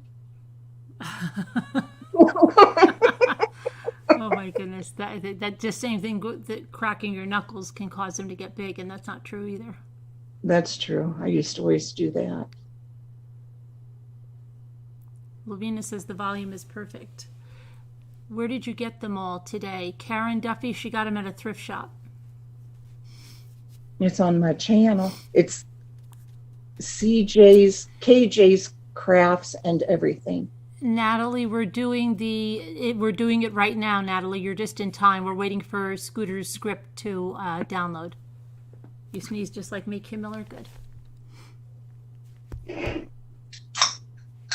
I wish Jack was here. He'd be able to use his acting abilities for this. That would be fun. Get a whole crew in.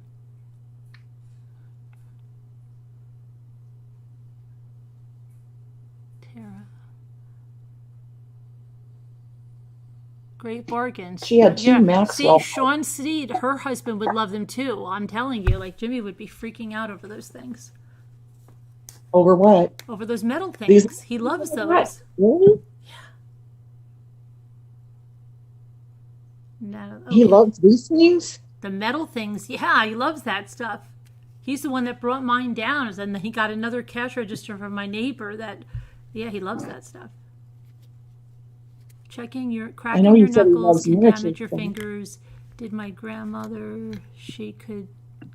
No, it doesn't really. I crack my knuckles my whole life, and I don't have big knuckles, and I don't have damaged hands.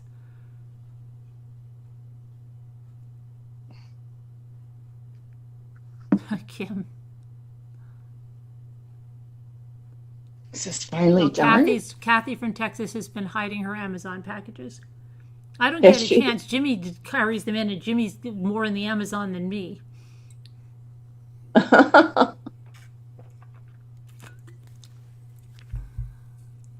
You're calling the cops on your neighbors, Alma? Why? Hey, Scooter, I think there might have been a cop action on that other thing tonight. Really? That's what I heard. Wow. What's going on? They're just being loud? They have a live band and the guy can't sing. Oh, come on, Alma. They have a live band? It's hurting my ears.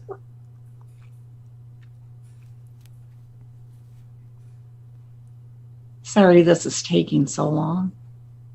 It's okay.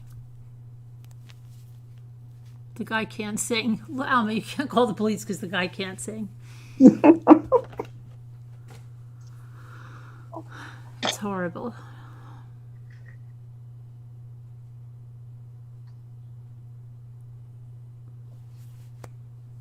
No, Carolyn, I'm not kidding. Okay, I believe you, Alma, but I don't think you can call the police for that. You can call because it's loud or it's disturbing the peace. But you just can't call because the guy can't sing. And what about gatherings of more than 10 people? Are you allowed to have them there?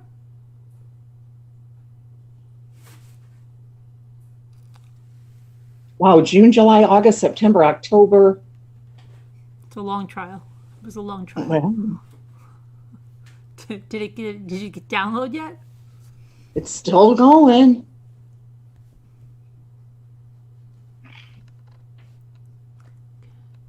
Well, let's see. Where's the... In the meantime, what I can do is there is an article that's in here and it says Peterson. Sister is expected to take the stand again Monday, and that's where we're going to be when we come on with the script. So it says Lacey Peterson's prosecutors appeared to adopt a defensive tact for part of the day, calling 5 witnesses, 2 of whom appeared to be there largely to defend the Modesto police investigation before the sister took the stand. But the testimony provided a peek into what prosecutors believe were the expectant mother's last hours. Lacey Peterson shopped for holiday groceries in the morning, and she visited a salon in the afternoon, and she watched her sister cut her husband's hair in the evening. The last contact that her sister Amy Rocha had with her sister came as Lacey Peterson left the salon that night. I gave her a hug goodbye, Rocha said, looking down and moving in her seat before continuing with her testimony. Authorities believe Scott Peterson murdered his pregnant wife, an unborn son, that night or early the next morning, using a fishing alibi to dispose of her body in the San Francisco Bay. The crux of Rocha's testimony: her sister wore a black blouse, cream-colored pants, black shoes, a black jacket, and a cream-colored scarf when Rocha cut Scott Peterson's hair at the Salon in McHenry Village in Modesto. Authorities could hope to show that Scott Peterson lied when he told police that his wife was wearing black pants when he last saw her the morning of December 24th, 2002, and that she was killed the night before in the clothes Rocha was wearing at the salon. Prosecutor Rick DeSasso showed Rocha a pair of tan maternity pants in court on Thursday and asked if they were the same ones that she last saw her sister wearing, and Rocha said they were similar. Okay. 5'1" Rocha, who wore a denim jacket and had her hair pulled back, removed her shoes, and with a slight smile walked in front of the jurors so that they could get a feel for Lacey Peterson's stature. The two were about the same height, Rocha said. Rocha also testified that Scott Peterson volunteered to pick up a gift basket from Vella Farms north of Modesto on the 24th because he was going golfing in the area, but Peterson didn't get the basket. Peterson told police he initially planned to golf that day, that his wife disappeared, but he decided that morning to go fishing instead because it was too cold to too cold to golf, a detective testified at Peterson's preliminary hearing. And after his wife was reported missing, Peterson told at least 2 people he went golfing that day, but told others he went fishing. Okay.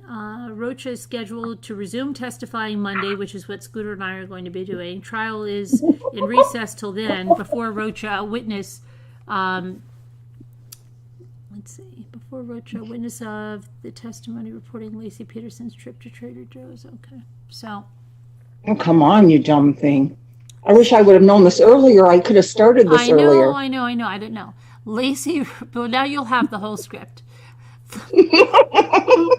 And I couldn't practice and everything. You can, yeah. Lacey Peterson's sister, Amy Rocha, is scheduled for continued cross-examination by the defense. Other prosecution witnesses are expected to follow during Scott Peterson's full preliminary. Lacey Peterson's mother, Sharon Rocha, testified immediately after. Okay, so Sharon's going to testify immediately after the sister. She is? Mm-hmm. Yeah. Minutes before addressing down the audience, DeLucci chastised the prosecutor, Rick DeStasso, for cutting off a witness mid-sentence. You're stepping on his answers. You're cutting him off, and that drives the court reporter crazy, DeLucci said. Oh, I wanted to ask you, since you know so much about trials, you know how the Ruseks said that they did not want the death penalty for Chris? That's true, right? I mean, they had that option to request or not. Yeah. She said she didn't want it. I know. She said she didn't want it. Yeah. Okay, it's just because someone else had said. Someone else had said they don't know that they say that. But no, 100%. They went out to North Carolina. They are not allowed. No, that is not up to them. That's not true. They went out to North Carolina. You're right. Yeah, that's what I thought. Mm-hmm. Because the prosecutor wanted the death penalty. Huh? The prosecutor wanted the death penalty. Right. You're right. Yeah. They were saying that no, the family does not have that. Cops are on their way, Alma. Okay.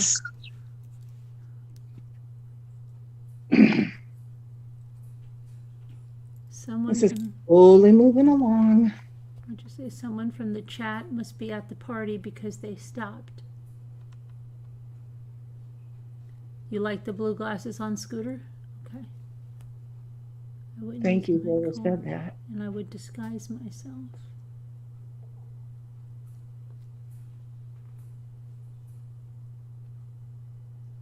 Oh, and I was so proud of myself, taking that video today. Because I asked the lady, like, you said, just ask them and whatever. So I asked this lady and she was all for it. Super nice. Was she pointing stuff out to you? Was she like trying to be a director? No? Nope, not at all. Okay. Which I appreciated. I didn't want to be followed through there. Yeah, because sometimes they do. Like, make sure you get that over there. Yeah. Did you see that over there? Yeah, I don't like that. In fact, she was more interested in telling me about problems getting Social Security, and she thinks she's losing her mind. She thinks she couldn't even think of the word. She's like, how when people will say that you're senile? And I'm like, yeah. She goes, well, there's a different word. And I said, do you mean dementia? And she's like, that's it. Oh, gosh. So she was, yeah. It'd be So like, she was like that, you know, but you didn't which I say, but you told appreciated. me these were $2 a piece. No.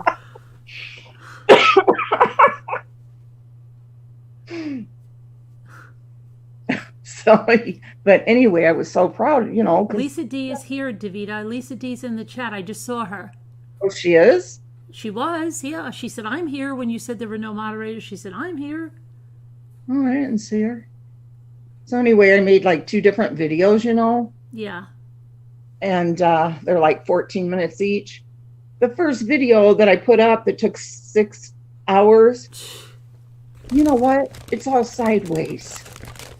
Oh, really?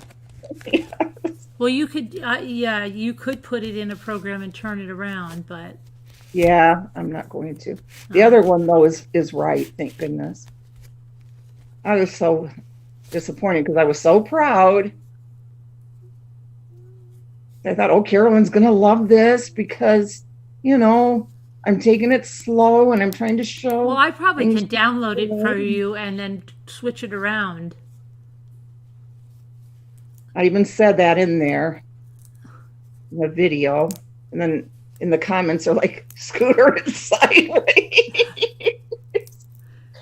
Most of them are saying they liked it though that way, that they just laid on their side and Well, if you have a watched. phone, but no, if you have a phone, you can easily like make it work. It's hard on the computer though. Yeah, you gotta lay down. Oh, come on, you dumb thing. See the connection here. Keeps stopping. Did it download yet? Well,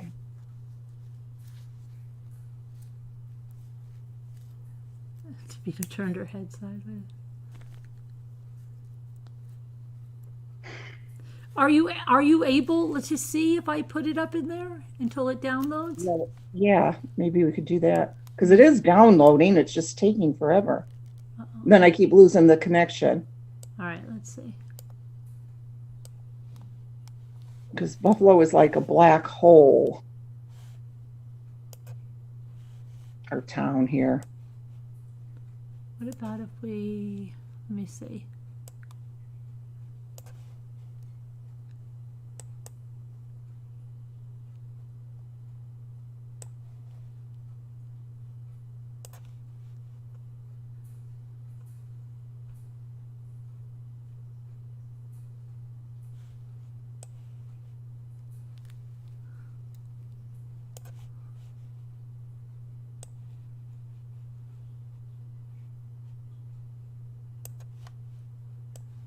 We can put this like this and try to do the. Can you see that now? On YouTube? Well, I guess, yeah.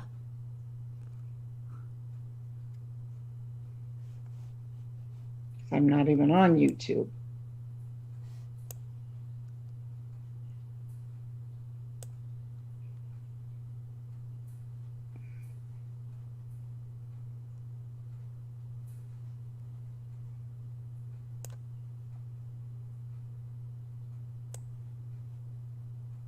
Yeah, I can see it on YouTube. Okay. All right, so we're gonna have to just read it like, I'm gonna have to move over this way. Okay. And I'll have to just download this when we get off because it Okay. keeps losing the connection. Okay, so here's where exactly direct examination resume. Now, who are you going to be? Just Tasso or Amy? Who do you want to be? It doesn't matter. It to doesn't me. matter to me either. I'll be whoever. Let me just- Amy is the sister. Amy is the sister, yes. Now you already read this last night about the material. Yeah, but this is the continuation. Okay, She's still on the stand. I'll do. I guess Amy because her parts are shorter. Okay. So, Amy, I apologize for not asking you about this earlier. Take a look at this pair of maternity pants, and can you tell me if the pants that you saw Lacey in on the 23rd, are they the same color as those pants you're holding up there on People's 11? Yes, And feel the material. And how would you describe that? they're like a stretchy cotton spandex. Okay. Is that similar to the material that you remember Lacey's pants being when you saw her on the 23rd? Yes. And just for the record, these particular pants that I'm holding in my hands, you didn't get these pants for the police or anything else. Oh, no. All right. And then the judge says the box part of the exhibit, right? Okay. It is. Okay, Your Honor, I apologize. I'm finished now. Okay, now we'll just move into Garagos because this is the cross-examination, so you keep being Amy, and now I have to be Garagos. Could I just ask 2 questions before we go on? These pants, the judge says, go ahead. You were shown a picture of these pants before, weren't you? Yes. And you specifically were asked, were these the pants that Lacey was wearing the night of the 23rd, right? Yeah, could you scroll up more? I did. Because It's probably just on the delay. the delay, yeah.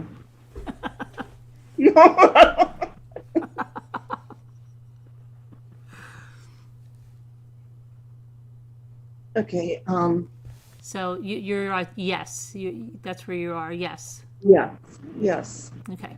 And you said they were not. Isn't that correct? Yes. No, you're right here. Well, actually. Well, actually, I was shown. Sorry, objection, leading the witness. Okay.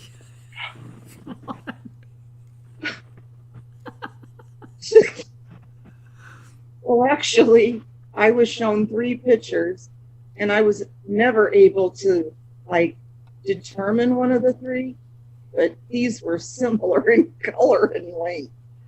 But they were different cotton, you said. I just don't remember the cuff or the line within the middle. Right. And you said that they were not. In your interview with Detective Grogan, you said that they were not the pants. Isn't that correct? Well, they were not the exact. They were close in color. Right. But not the pants, because they did not have the pants she was wearing on the 23rd did not have the line nor the cuff, right? Now, hold on a minute. We have to go. Hold on. We have to go. I've got to. Hold on. This is how we've got to go to the other side. So let me see how we. Wait a second. What just happened here?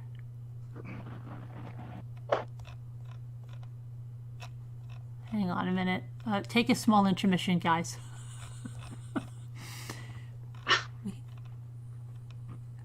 That still didn't download, right? Nope. Okay. Okay, so no, we are in the right place, but where's Garagos? Oh, here he is. Okay, Garagos. Oh, we've got a lot here. Okay, so we are, but not the pants. Okay, okay, here we are in the right place. Okay, I just thought it looked weird. Okay, hold on a minute. So now I just have to make this smaller again. Okay, so This is just a dry run, guys. You're just seeing rehearsal. okay, so now we got the judge. All right, this is the case of the People versus Scott Peterson. Let the record show the defendant is present with counsel and the jury is in the jury box along with the alternates and Mr. DeStasso. I assume you have no more questions, at least on direct examination. That's right, Your Honor. The judge says, okay, Mr. Garagos, are you ready to go? Yes, Judge. Actually, I had already started the cross. I asked a couple of questions. Where the freak was the judge? He didn't even hear the questions? And he says, I know from last time. This sounds like crazy. Okay. So now they show a picture of Lacey and Amy. Okay. So now we're over here again. And now I didn't have. Okay. So now you're saying, okay, hold on a second. Why is this? I mean, I didn't have a schedule. Why is that going there? Unless, hold on a minute. See, it's hard. Okay, let me see. We have to go on this side, so I have to change the, I have to move it on the bottom. Okay, here's where we are. Oh shoot. Alma. I just felt What's like Alma saying, doing? I just felt like saying Alma's name. Okay. All right, here we go. So good morning. Can you see that? Okay, I see it. Yep. Good morning. How are you? Good. How are you? Good. Let me take you back to some of the questions that Mr. DeStasso was asking you. Specifically, the Lacey and Scott moved to Modesto approximately what year? I think I said 2000. Okay. And they did not, we've been talking about, and what you're pointing to up here was the schematic of the Covina address, 523 Covina, right? Yes. But they didn't move into that house first when they came to Modesto, did they? No. They were renting another house somewhere in town? Yes. Okay, do you remember where that was? No. And they lived there for about a year? In the rental? In the rental house. I'm not sure. But you had never gone over to that house? No. At that point in 2000, they had been married when they moved to Modesto for approximately how long? 3 years. Okay. And would you say that obviously you were 6 years separated in age from Lacey. Would you say that your relationship got closer after they had bought the house and moved into Covina? Yes. Okay. I don't want to say that you were distant from her before that. It was not one of those things where you were over all the time. In fact, for the 1 year that they had the rental, you said you'd never been over to that house. Right. And the judge says, she just answered. Yes, overruled. Okay. This judge. Okay. After they moved into the Covina house and kind of settled down into Modesto, and then you started working right about then, roughly. I was still in school, but shortly after that, yes. Okay. And at that point, you would be a visitor to the house on Covina at least fairly frequently? Yes. Okay. How would you say you would go over there on an average in a month?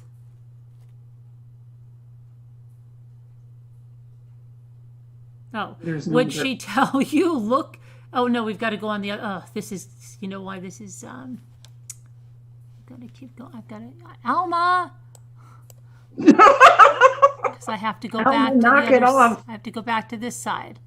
So now here's where you go. You're answering that question about how you would go over there. Okay. Sorry. There's no answer there. Her next one. See, if you could look at Zoom, you'd probably be better off because you'd have the thing right up there, right? Oh no, you can't see in. Oh no, you can't see in Zoom, right? No, Not on the no, tab. that's right. Yeah, okay. For some reason. Yeah, not in this tablet. I don't know why. Right. Okay.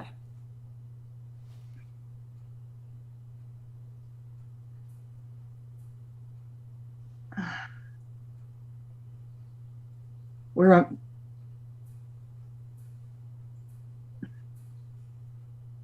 I mean, I didn't have a schedule. Yeah, that's where you. Yeah. Okay. I mean, I didn't have a schedule. I would just stop here and there. Okay. Phone up. See if she was there. If so, stop by. Things like that? Yes. You had indicated also that, I guess if I'm understanding it right, you share a father, Dennis, Yes. but you have different mothers. Yes. Okay. Now, there also was an inheritance approximately 3 weeks prior to Lacey going missing. Isn't that right? That you've talked about with Mr. DeStasso? Yes. Okay. The inheritance came through your dad's side of the family, right? Yes. And so that involved the inheritance would go, and was that your grandmother? Yes. Okay, and she had passed away? Yes. And she had, well, there was a substantial amount of jewelry that she had collected over the years, correct? Yes. Now that jewelry included, well, in excess of $50,000 to $100,000 worth of jewelry, conservatively.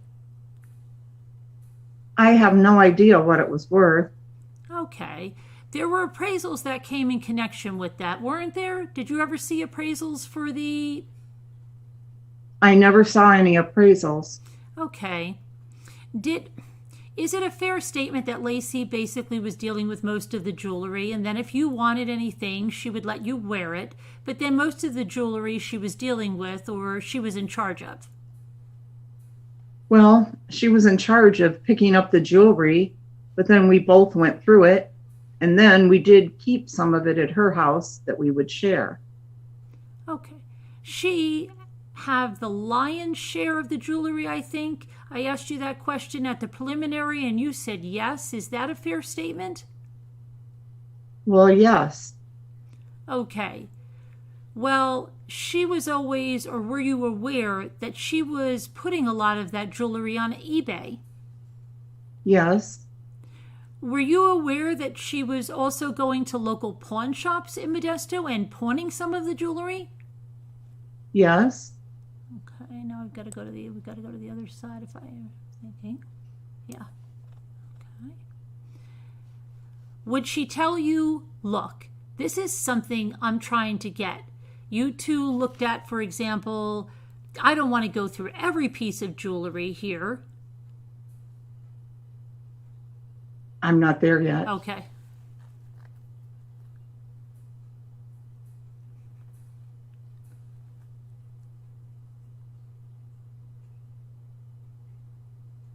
Right.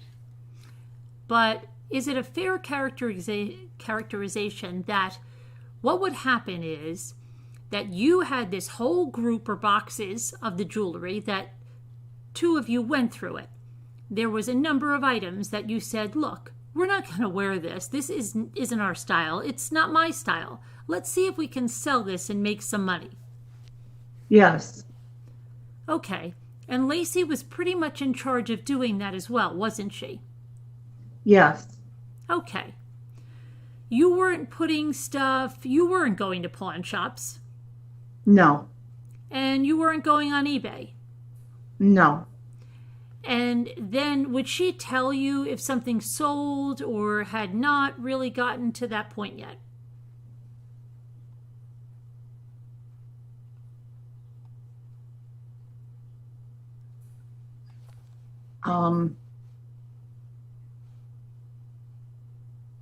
We had just talked about one watch being sold. Do you remember what watch that was? It was a Mickey Mouse watch. Okay. That was one of the ones she put on eBay? Yes. Now, do you remember that there was a Croton watch? Croton. Kind of a lady's dress watch, goldish style, with a small face and a circle of diamonds? Yeah. There were a couple of gold watches. And is it a fair statement that neither of you were really enthused about hanging on to those watches? Yeah. There was one that we weren't interested in. Okay. And now when you went back in, took a look at it, I want to try to set it up. There was a couple of times that you went at the house so that the jury understands when you were being shown items, for instance, this item, which was the motherhood blouse, and then you were looking also for some pants and things, and that was in February. Yes. That was when the search warrant was being executed, I think on February 18th, correct? Yes. Okay. Now, remember there was one point when they showed you a hamper, a picture of a hamper. Do you remember that up on the screen on Thursday? Yes. that was not how it looked on February 18th when you were in there. No. Okay, now we have to go back over here. Alma. Alma. Alma, stop. How come now the bottom of it? Kevin, you too. I have to go over here and move it over. What did you do, Alma? Okay, now we've got it on the right one. I'm just going to make it a little bit bigger over here. Okay, Alma, you're good. Okay, and somebody had led you to believe that this hamper, I think I've got it right here, or asked you about it, that this is on the picture. I'm sorry, this is the picture that was shown on Thursday, and if I'm not mistaken, this was a picture, just for your reference, I think they told you that this was taken either on the 24th or the 26th of December. And that was not something that you saw on the 18th, right? Right. Okay, and somebody had pointed out in the picture whether or not this item right here that I'm pointing to, yes, matched up with or looked like this item, which I'm holding up, which is Exhibit 10. yes, Right. uh-huh. Okay, now, you weren't in on that date. When you went in on the 18th, they wanted you, so that I understand, to pick up or to point out what you thought Lacey was wearing on December 23rd, right? Yes.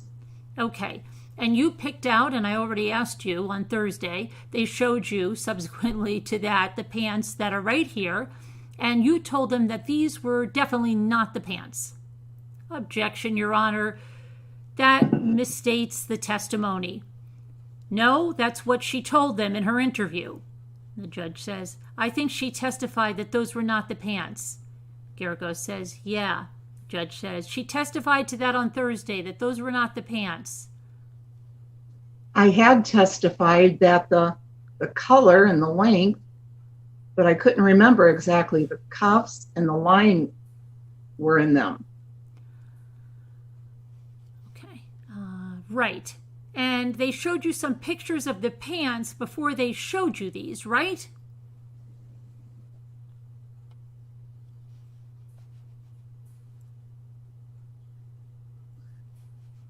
Yes. And they showed you that within the last 6 weeks, 8 weeks, recently, I guess.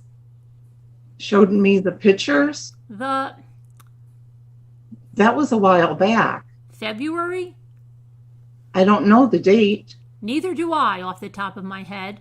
When they showed you the pictures, they showed you pictures of these pants, and you said they were definitely not the pants. Isn't that what you told them? Now, hold on, we have to do an Alma over to the other side now. Hold on.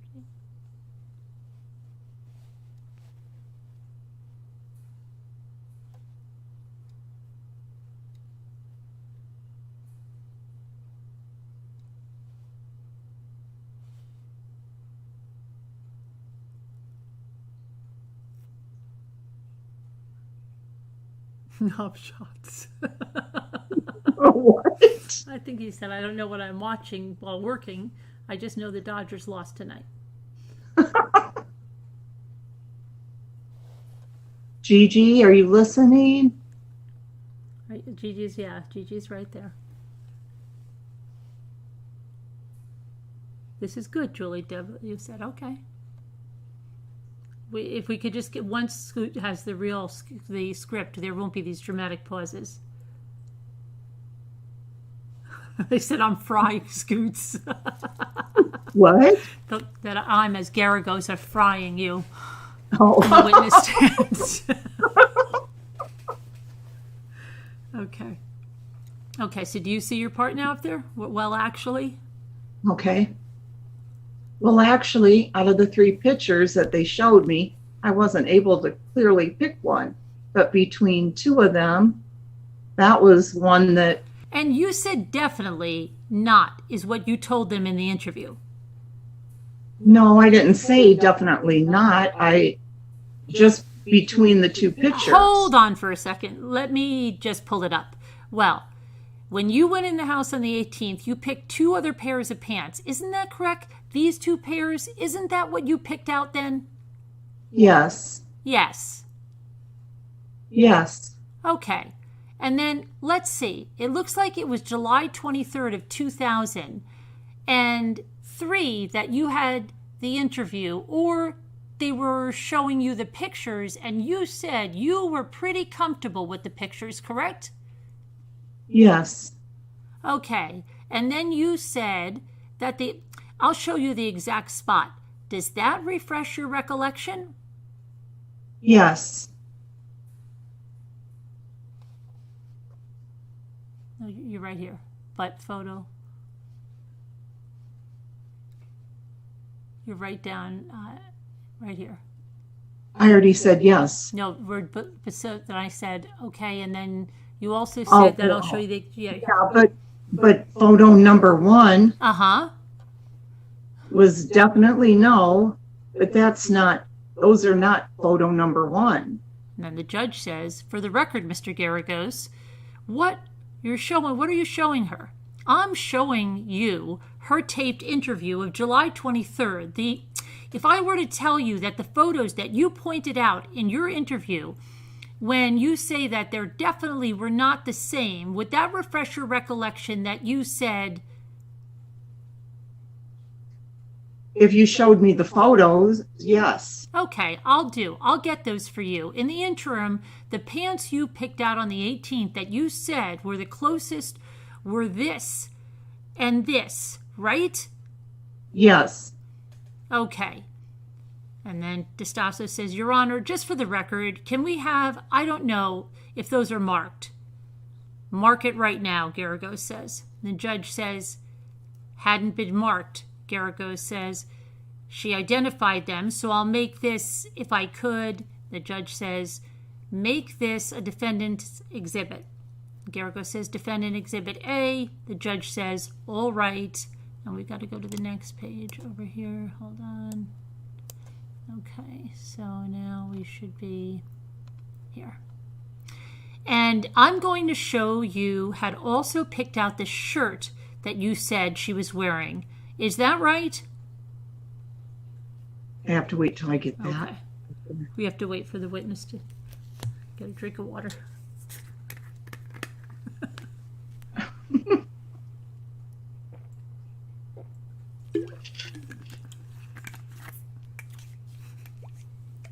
Yes.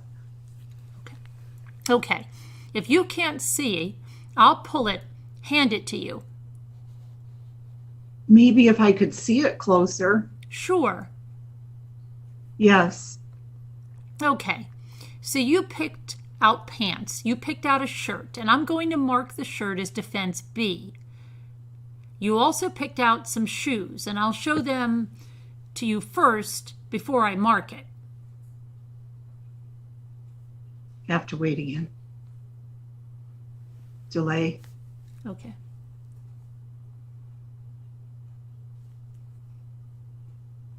Yes.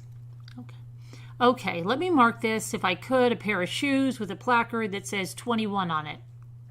And the judge says, all right, that will be defendant C. Garagos says C. Then it's marked. Garagos says, okay, now those were the shoes that you said most resembled the ones that you saw her wearing on the late afternoon of the 23rd, correct? Yes. How many times... Oh, hold on a minute. We've got to go. Alma, I can't believe you did this. Okay. There we go. Okay. Now I still can't see though. I know. Hopefully it'll come up by the time we get to your part. Okay. Now you also picked out, I think, I'll mark this as defendant's D. Show it to you. Did you pick these out or did someone just show them to you?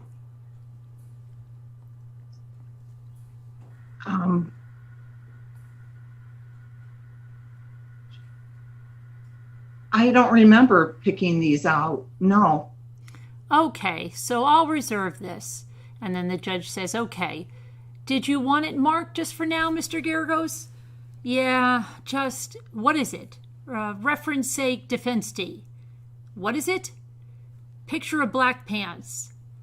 Okay. Appear to be maternity pants. Okay. Defendant's Exhibit D. Picture of black maternity pants marked for identification. And Garrigo says, now, when you went in on the 18th, and when the officers asked you to pick out the items that she was wearing, is it a fair statement that you already told the officers early on in the investigation that there was a video camera at Salon?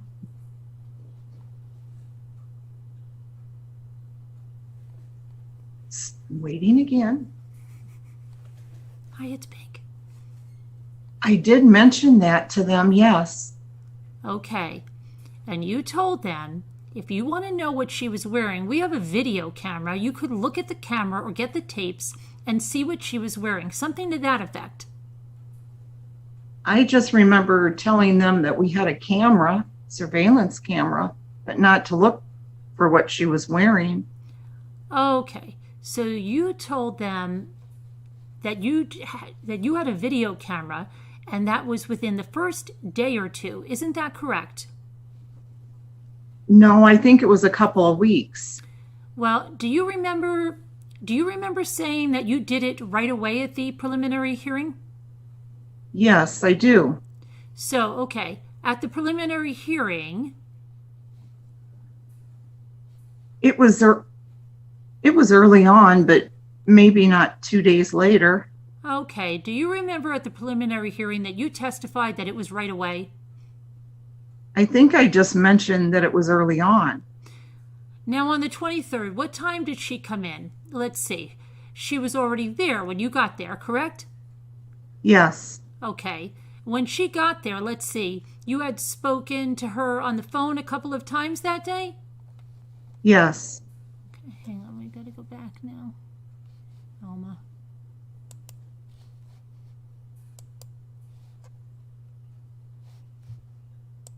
Okay. How many times would you say?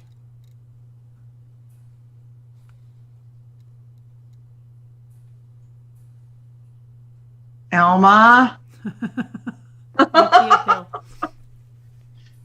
Well, then that's good. If his voice reminds you of a lady, Pia, then it's good that I'm reading it then.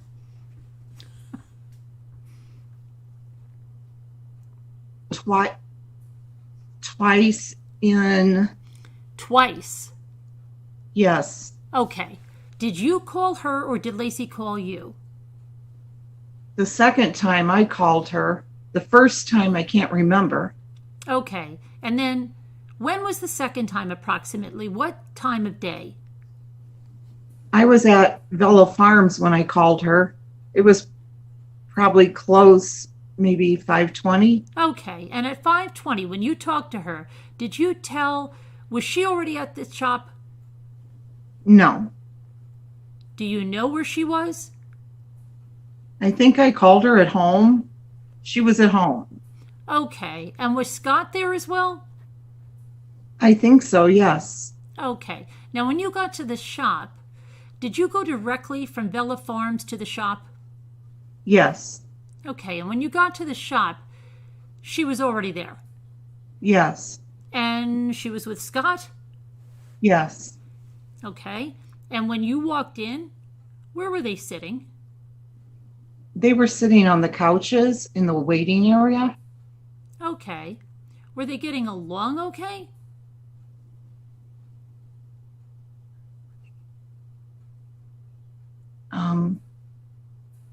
Yes. You didn't notice anything out of the ordinary, did you? No. Okay. They didn't appear to be fighting, did they? No. In fact, the entire time you've known them, have you ever seen them fight? No, I have not. Okay, and the entire time that you've known them, they appeared to get along very well, haven't they? Yes. The entire time you've known them, Lacey has never told you of any major problems in the marriage, has she? No. And never told you about, Scott is cheating on me or anything of that, did she? Now I've got to turn the page, so we've got to wait. This is Alma again doing this. Alma. Okay. See when that comes up for you.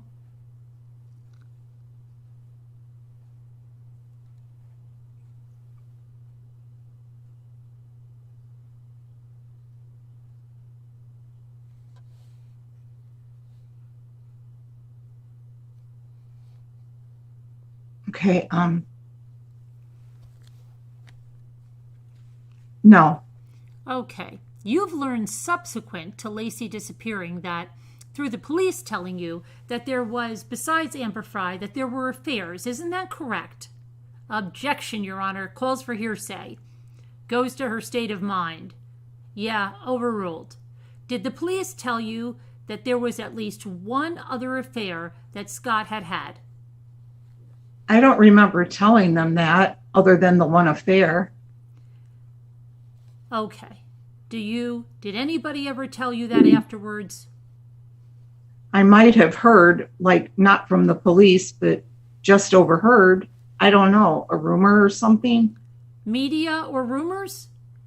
Yes. People talking. You had no indication of that from Lacey. Isn't that correct? Yeah, no indication. Okay. I mean, at that time, as far as you knew, that was a marriage that was working and working very well. Isn't that a fair statement? Yes. Did you ever see at any point Scott do anything whatsoever the entire time? And you've known him how long? Since you were in... 7th, 8th grade? Okay, the entire time. Has he ever done anything in your presence that would even remotely be characterized as harming Lacey? No. Now, when you walked in and you saw them there, and they were talking or chatting, and it seemed to be normal to you, nothing out of the ordinary, correct? Yes. Now, at that point, and that was one of his, what you characterized as a regularly scheduled haircut for him, right? Yes. Okay. Did you start cutting his hair immediately?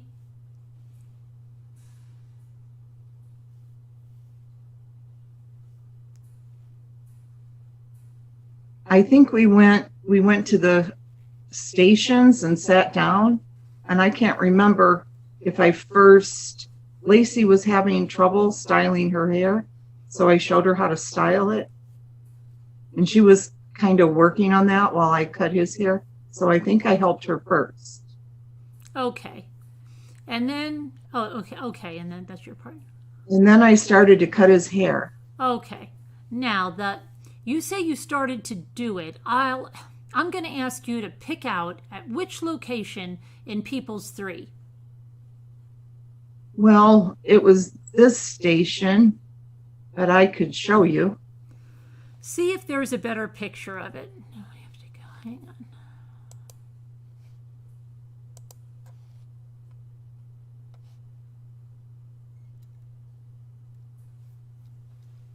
Curling. Oh wait, that's not it, No, is it? Right. You're going to start with OK on the top. Oh, okay.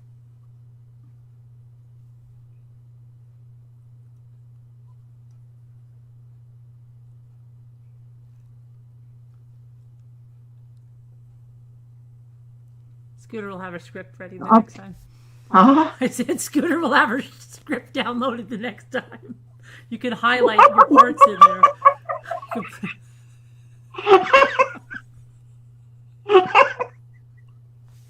Oh my goodness.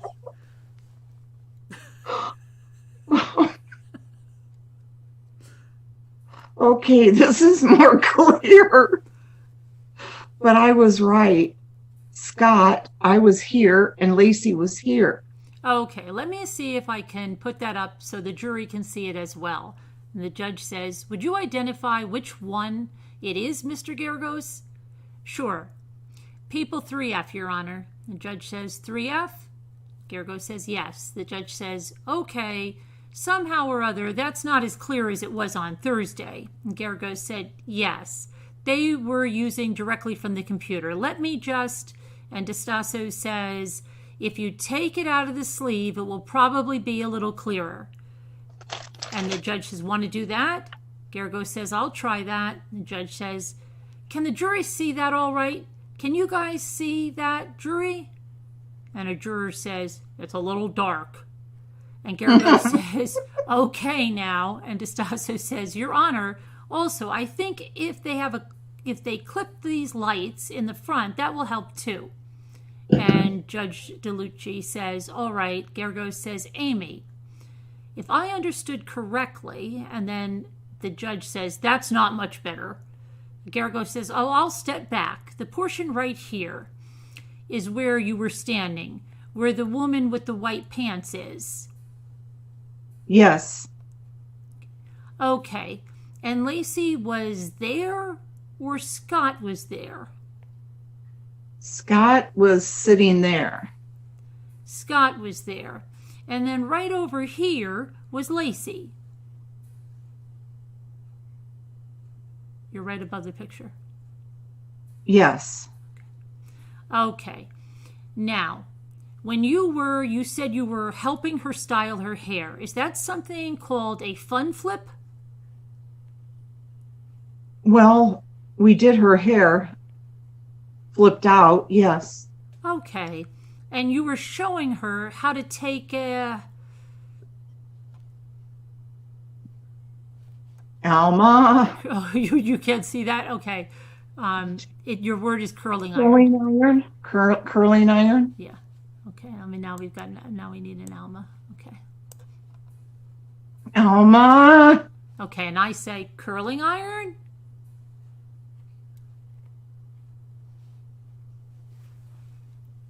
Yes. Wait. You're here. Do you see that right here? Oh. You're showing how to take, and I say curling iron. And then I say curling iron, and then you're right here. And flip it out. Right. Uh-oh, what happened? How did that happen? Hold on, okay. Excuse me for not having this down. Taking a curling iron and basically flipping the hair out? Yes.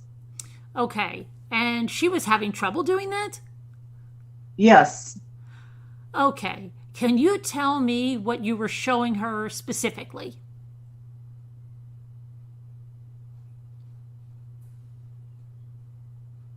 She had just been using the curling iron like she was doing it the wrong way. So I just showed her how to flip it without getting a kink in it. Okay. Is that something because she had just recently tried this or what?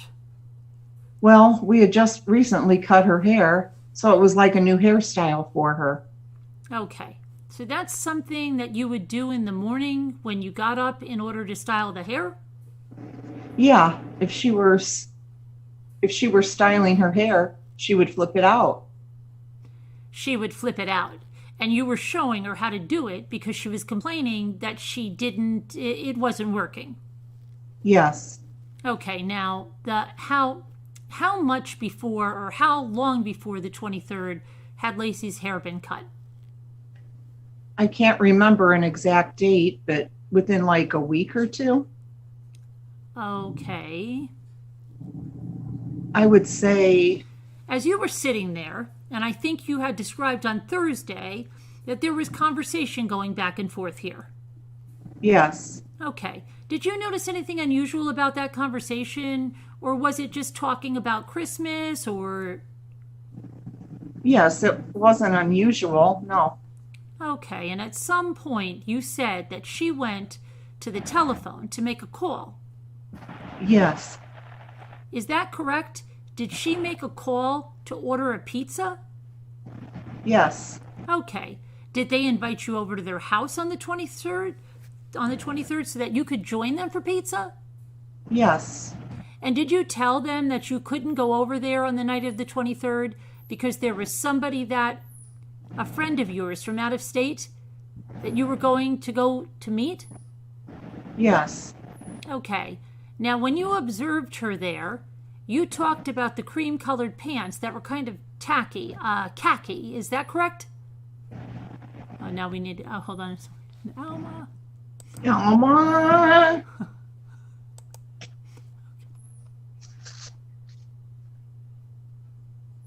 Minnie, come here, baby. Kevin Leonard, GG, Lisa H, Lisa D, Brian Clan. Hi, Baxter.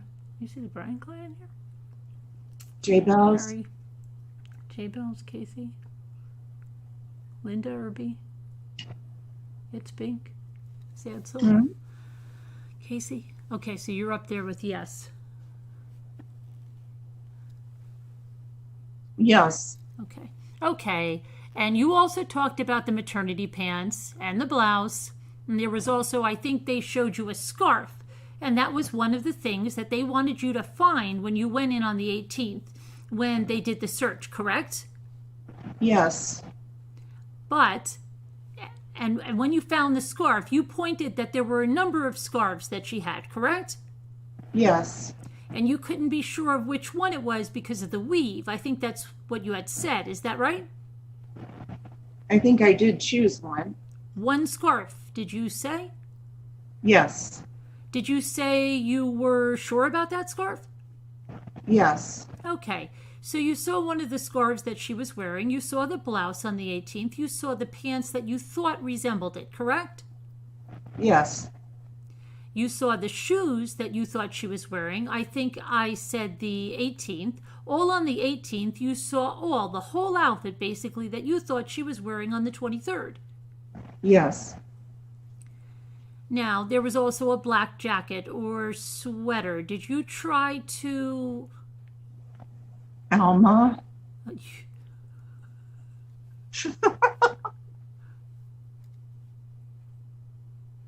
A black jacket is what I remember her wearing. A black jacket. Were you able to pick that out on the 18th? I don't remember. You don't remember if you did? Uh-uh. Okay.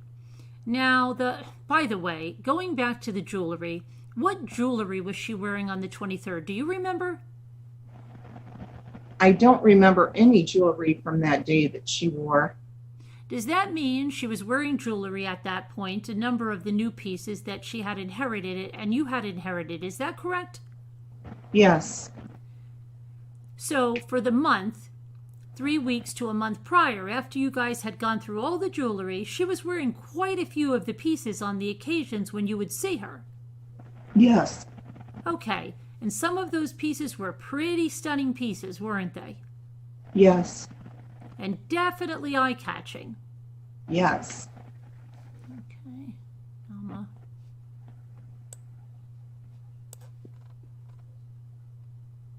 Okay, a number of those pieces were worth $10, $15, $20,000. Alma. Take your time. Take your time and answer the question. Remember when they would have those things and it would go ding when you go to the next page? Right, yeah. Book and record, yeah.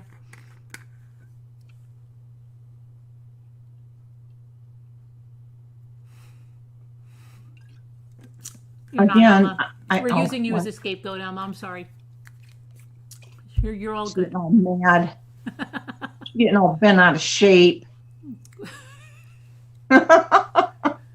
You're very popular tonight, Alma. You're in control of the script. Again, I don't know how much they were worth, but possibly. And a number of them had numerous diamonds and semi-precious stones. Yes. Now, on the day of the 23rd, what time did they, I guess, is it a fair statement that Lacey made the phone call to order the pizza? When she went over to the phone, you showed us before that's right by this area, and that was approximately what time? It was towards the end of the haircut. I don't know a time. Okay, and Scott had specifically asked you to come over with them. Isn't that correct? Yes. And when you told him that you had the friend over, did you tell them, sorry, I can't go? What did you tell them?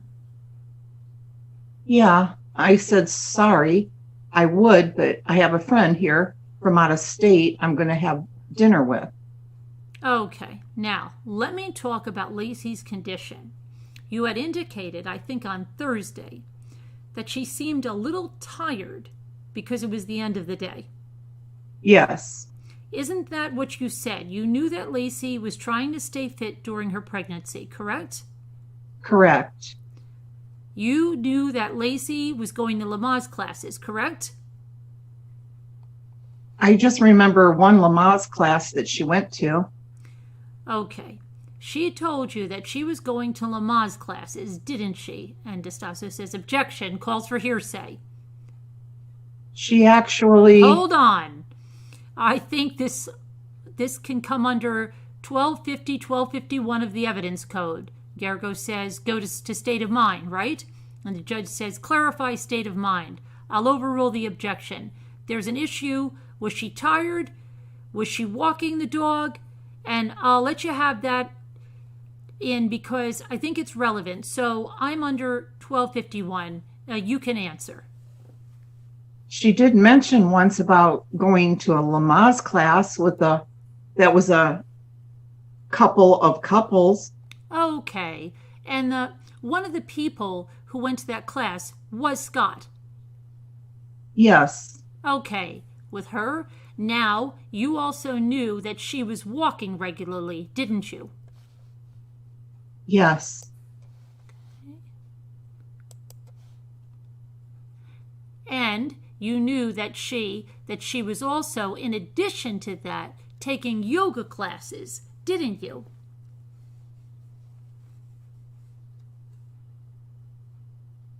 Alma.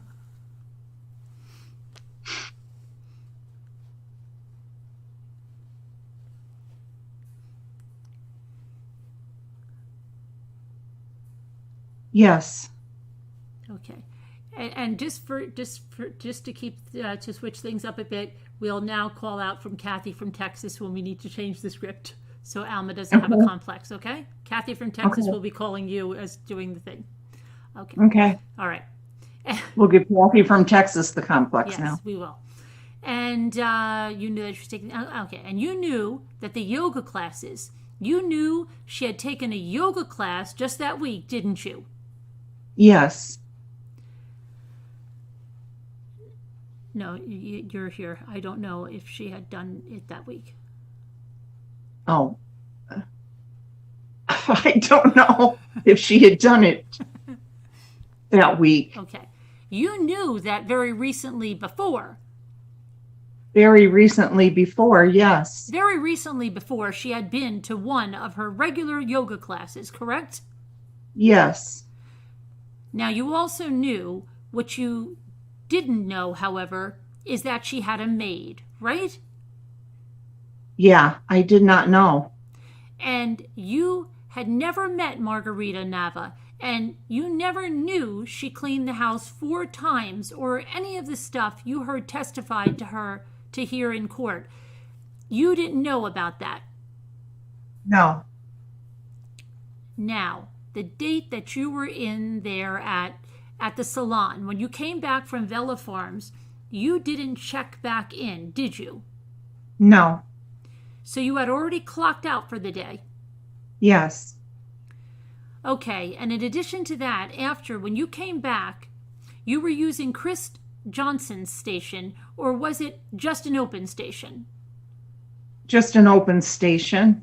Okay, and remember I had asked you about, I just found it while I was asking you questions about the taping system. I want to show you the preliminary hearing transcript, see if this refreshes your recollection as to what you said. And the judge says, what page and line? Gergo says, page 408. The judge says, page 408, what line? Gergo says, line 15. The judge says, okay. And then Gergo says, you can read all the way through that. Okay. Okay, does that refresh your recollection? It does refresh it, but... Okay, let me go through it and see if this refreshes your recollection. I have asked you at the preliminary hearing, look, there is a tape system. Go get the tape, and then you'll be able to see exactly what she was wearing. You'll have a picture of it, right? And you answered. Yes. I asked you, okay, and you did that, right? And fairly right away. Isn't that correct? Yes. Okay, Kathy from Texas. Kathy from Texas. And then I also said, because you wanted them to see exactly what she was wearing. That was the last thing that you'd have a picture of it, right? And you answered.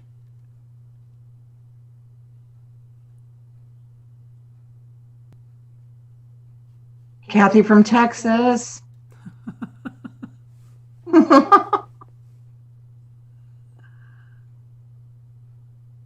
Yes. Okay. Now the next day, which would have been the day before Christmas, the last time you saw her was approximately what time on the 23rd? I think they left around 6:45. About 6:45? Yes. And you went and met up with your friend from out of state, Yes. and you didn't talk to her at that point after that. No. Did you talk to her on the 23rd about what her plans were the following day? I knew she was going to see her mom. She was going to her mom and Ron's for dinner. We did talk about the next day, but that's all I really remember from that. Okay. Did she tell you that she was baking or going to be baking during that time? She did not tell me that. Okay. Now, the yoga place that she went to, that was in McHenry Village? Yes. Okay. And it was called the Yoga Center. Yes. Okay. And you knew that she, in the last couple of days before the 23rd, she had been there, correct? Objection. It's been asked and answered. The judge says, I don't think that has. Overruled. You can answer. Wait, just That's right. I don't remember. I lost this. I don't remember the exact date, like the last time she had her class. Okay. I'm going to show you page 411, Your Honor. Line 17. Does that refresh your recollection? Yes, it does. Okay. And I asked you, and you knew that she, as recently as the last couple of days, had been to the yoga class. Isn't that correct? Yes. And, okay, you knew that within the last couple of days that she had already been to the park walking the dog or walking Mackenzie. Isn't that correct? You said, I don't know for sure if she walked to the park, but I knew that she had been out walking frequently. Yes? Yes. Okay. And you knew that when she was doing that, because she was very, very conscious of her weight and staying fit during the pregnancy. Isn't that a fair statement? Yes. Kathy from Texas. Let's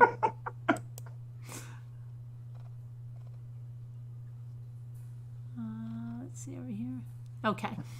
And one of the ways that she did that was by walking, and walking frequently, correct?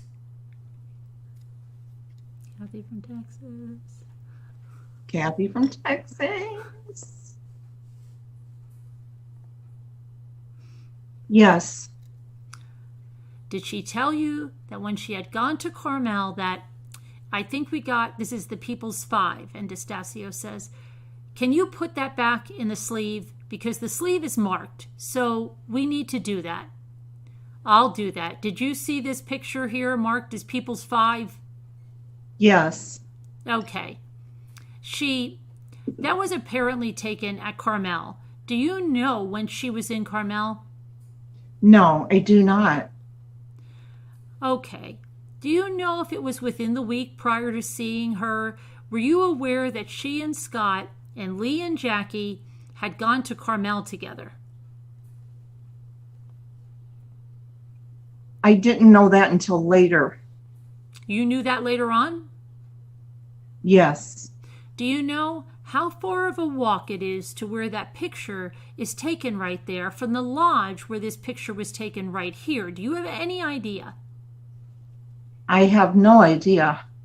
If I told you that it's an approximately 3/4 of a mile up and down a large, long grade, would that surprise you that Lacey was able to do that walk within the week before you saw her? That wouldn't surprise you, would it? I don't know. I mean, she was walking, she was active, she was fit, correct? I mean, yes, she she could walk, so possibly, yes, she could do that. All right. Okay. Now, after Lacey moved and Scott moved to the Covina house, sometime after that, I'm not going to pin you down to the exact night, but she expressed the desire to have a kid, to have a baby, right? Yes. And both she and Scott wanted the baby. Isn't that correct? And hold on. Kathy from Texas.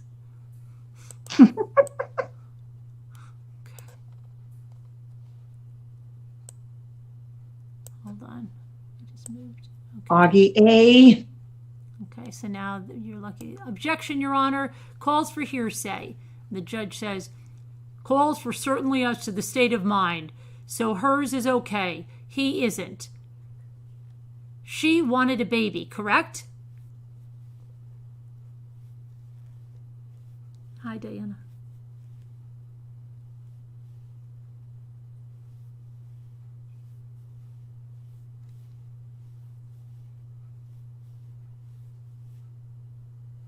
Yes. And Scott wanted one as well. Isn't that correct? DeStasso says, objection, Your Honor. It's the same objection. Sustained. Okay. They discussed baby names, didn't they? Yes. Okay. As far as you know, both of them had done the Lamaze class together. Isn't that correct? I just remember the one that they did together, yes. Okay, let me show you on page 412 of the preliminary hearing transcript. I'll get my fitness by walking back and forth. Okay, the judge says, what page and line? Gergo says 412 and line 6. Okay. Okay, Oh, wait. Oh. you're right. Oh. You say okay, I say okay. Now you again. Yes. As far as you knew, both Lacey and Scott had done Lamaze classes together. Isn't that correct? Yes. Yes, and you told the police that as well. Isn't that right? Yes. Now, also, let's see, on Christmas Eve, which would have been the following day, you were not going to spend the evening with Scott and Lacey, right? No. You were going to your dad's house. Yes. Okay, but Christmas Day, you were invited over to Scott and Lacey's house. Yes. For brunch? Yes. Do you know what she was making for brunch? We were going to have French toast, and Kathy from Texas, You can't see that? she just said some fruit, and that's all I remember. Okay, do you know what she was making the French toast out of? I have no idea. Okay, she never mentioned challah bread? No. And then the reporter says, I'm sorry, what bread? And Caragos says, challah bread. CHALLAH, I think. No, she didn't. Now, who was supposed to be there on Christmas Day? And the judge says, at the Peterson residence? Hang on, Kathy from Texas.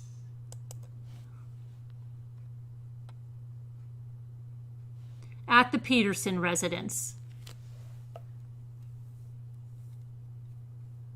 Kathy from Texas.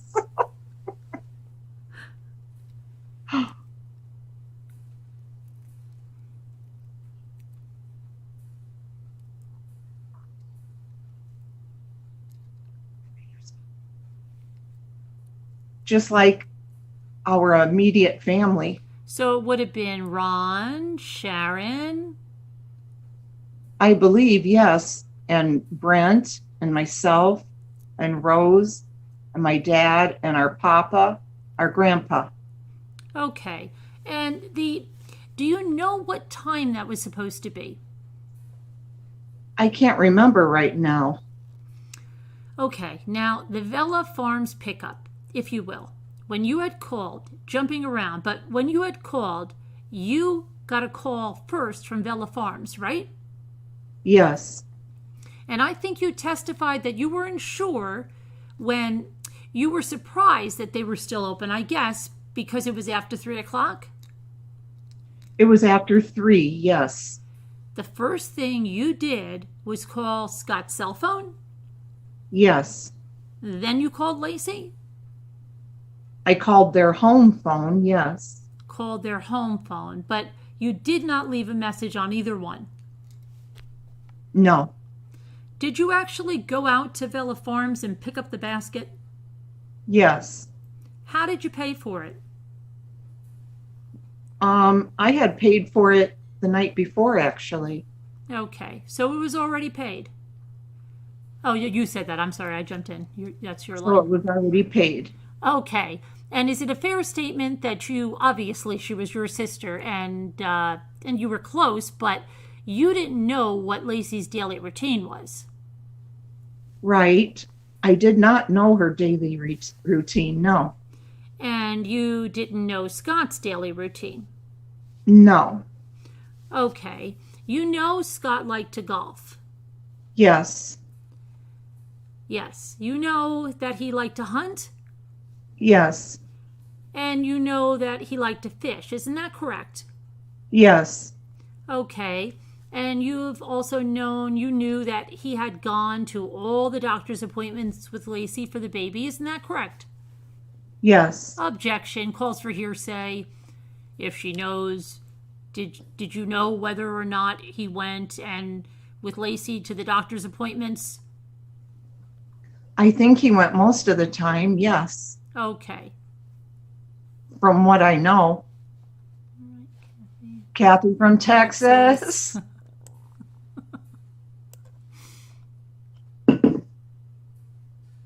Okay, and then Gergo says, and the reporter says, Judge, could I ask you to pull up your mic a little bit closer? And the judge says, yes, I'm leaning back in my chair. Yes, thank you. Okay, now, Gergo says, so now you're going to lean forward? Judge says, yes. Gergo says, okay, how much? I know this also may be an unfair question just in terms of getting the estimate, but how much time would you say you spent with Scott and Lacey after they moved into the Covina house when their relationship between you and Lacey got better, or closer, I should say? And the judge says, you mean hours? Days? Gergo says, days. I have no idea. Would you go over there for dinner? Sometimes. Okay, and would you ever go out with them? Movies or events or things like that? Not really. Not really to movies. No, but for like birthdays and stuff, yes. Okay, the entire time that you knew Scott, how did he treat you? Good. Did he ever get angry with you? No. Did he ever raise his voice at you? No. Did you tell the police at one point when they were investigating this case that, quote unquote, Scott was the last person to hurt anyone? Objection, Your Honor, relevance. Did you tell them that? This question is, did she say that? Go ahead. It goes to her state of mind. Go ahead. I don't remember saying that, no. Can I have a moment? Judge says, yes. Gergo says, to see if I can refresh her recollection? Yeah. And then, okay, he says, you were interviewed several times in connection with this case, right? Yes. Okay. And that was by a number of the Modesto police officers? Yes. All right. Did you tell them at one point that you were aware that Lacey had yoga classes on Mondays and that she walked daily or almost daily? I'll show you something. This is page... Hold on. Kathy from Texas. What are you showing her now? Gergo says, I'm showing her one of the police reports to see if that refreshes her recollection. And D'Estacio says, can we get a date? And Gergo says, yes, it's 1503, Grogan report. The judge says, all right, okay. Now it's your turn.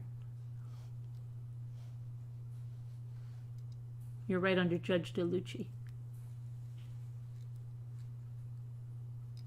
Yes. Okay. Did that refresh your recollection? Yes. So you were aware that Lacey had yoga classes on Mondays and that she walked daily or almost daily. Isn't that correct? Yes. And you told the police, looks like sometime very close to the first week of January. Yes. Okay, you knew that. You had told them that Lacey got basically anything she wanted because Scott tried to give it to her. Isn't that correct? Yes. Okay, and that you told the police that Lacey told you that both she and Scott liked the name Connor and that they both made lists of names and they decided on the name Connor. Isn't that correct? Yes. Okay, now let me go back to the inheritance a little bit. You last talked to Lacey about the inheritance about 2 weeks before the disappearance. Isn't that a fair statement? I think we talked about it when I had cut her hair. So that was a week or two before, yes. All right, okay. Let me show you this. See if it refreshes your recollection. And this is the same report, January 5th, Grogan report under inheritance. Yes. Okay, does that refresh your recollection? Yes. Okay. And you two had both talked about the issue of the inheritance, and you were both aware that your grandfather's house was going to be sold and that you would receive money from the sale, correct? Yes. Okay. And it was your understanding that the money would be separated in thirds between you, Lacey, and Brent. Yes. Okay. And it was your understanding that that would be hundreds of thousands of dollars, correct? I don't know exact amount that we would each get. I don't know. But the house was going to be sold, and the house was a substantial amount of money. Yes. In excess of $500,000. Okay, hold on, Kathy. Kathy from Texas. How come my little thing isn't going now?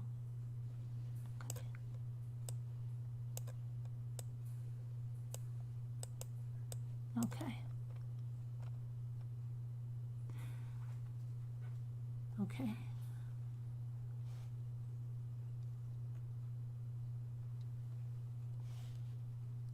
Now, will they have to go through all this again if he gets another trial? Yeah. That's crazy.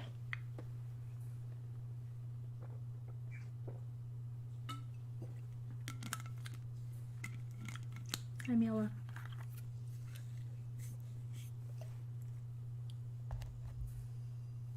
Can you see it yet? Up on top, you're the first one. Can you see it? Okay. Just the yes? Yeah. Mm-hmm. That was in, yeah. Yes. Okay, and the house was going to be sold. You, Brent, and Lacey would split the amount of money, correct? Yes. Okay, now you discussed with Lacey about when you guys would get the money, right?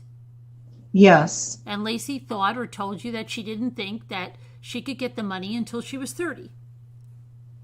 I think that was for all of us, yes. Okay, and said it was only about 3 years for her, but it was going to be about 9 years for you. Yes.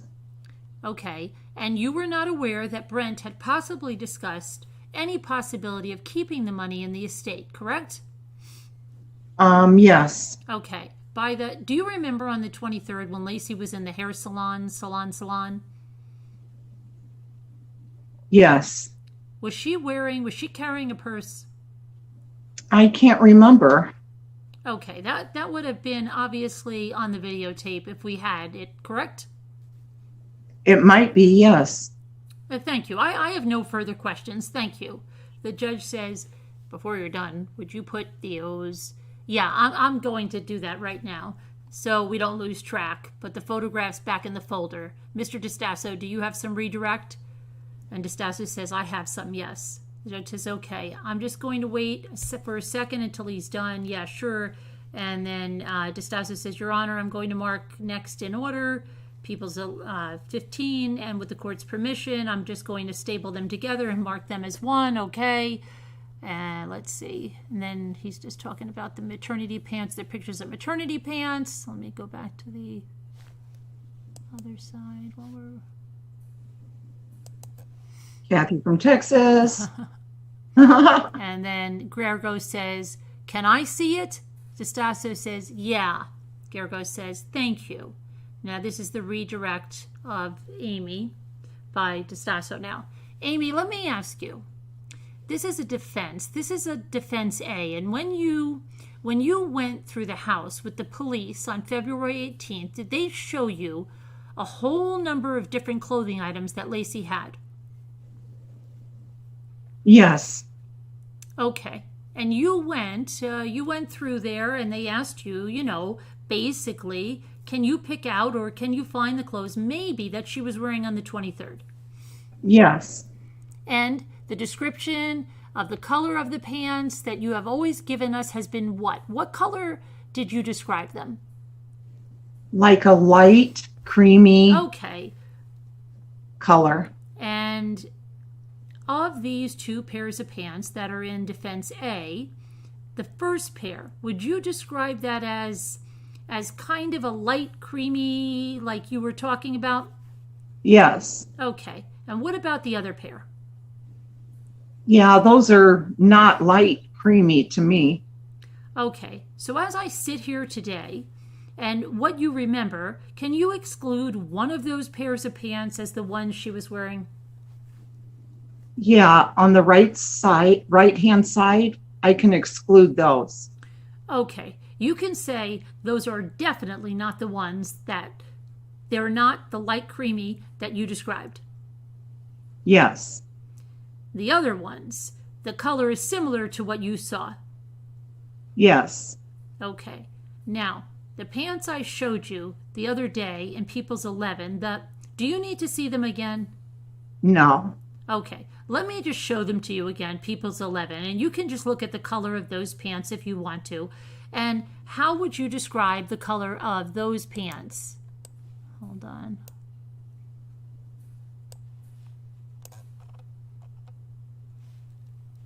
They're similar, but they're a little darker than what I remember. Are you improvising? That's what it's. No, you have to say like a light tan, creamy color.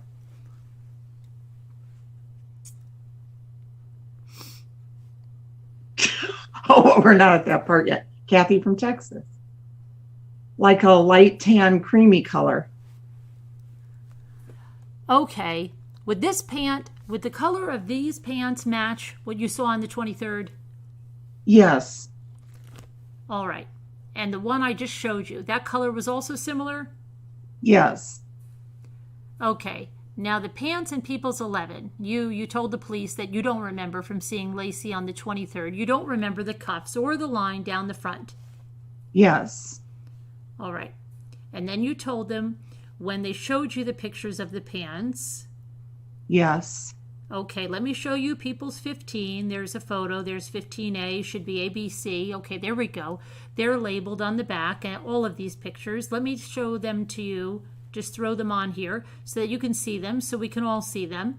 The one of the pictures they showed you, do you recognize this as one of the pictures that they showed you of the different kinds of pants? Yes.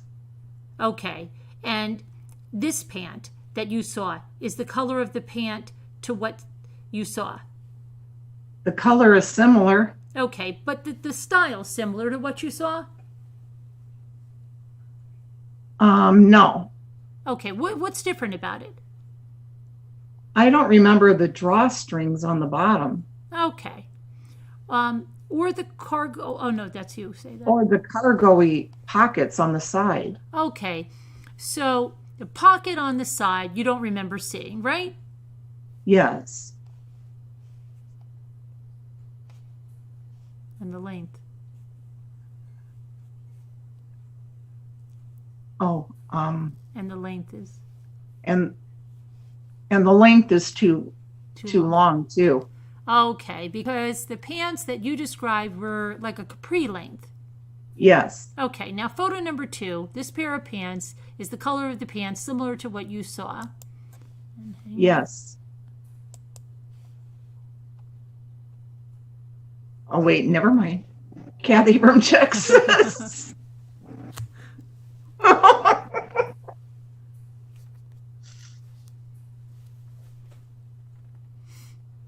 Couldn't they just run this all down, you know? I know. Right?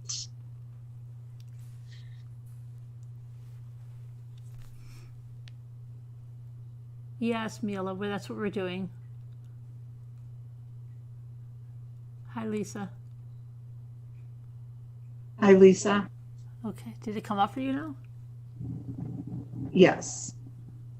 They're similar, but they're a little darker than what I remember. All right, would you describe the color as a light creamy? No, that's more of like a khaki. All right, and what about the length of those pants?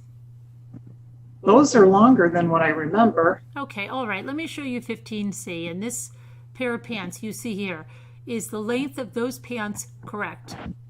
Yes. So the length is similar. What about the color? The color is similar too.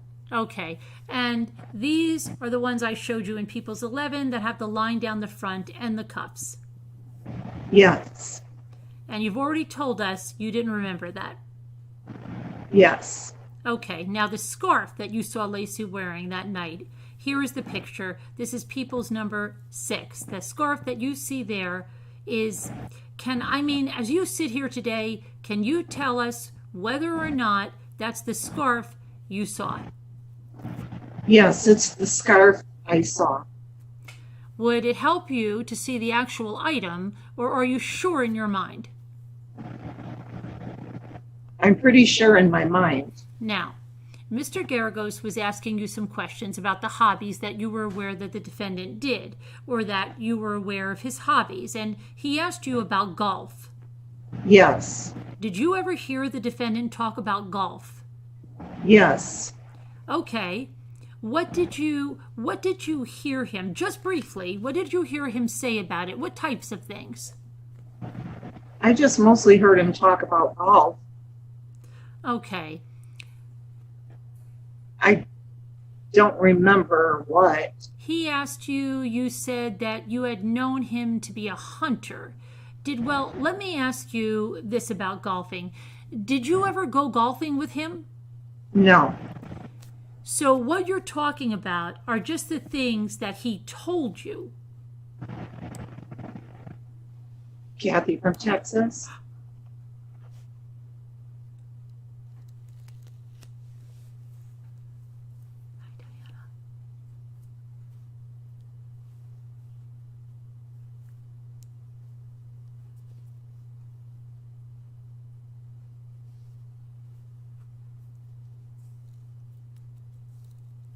Can you see that?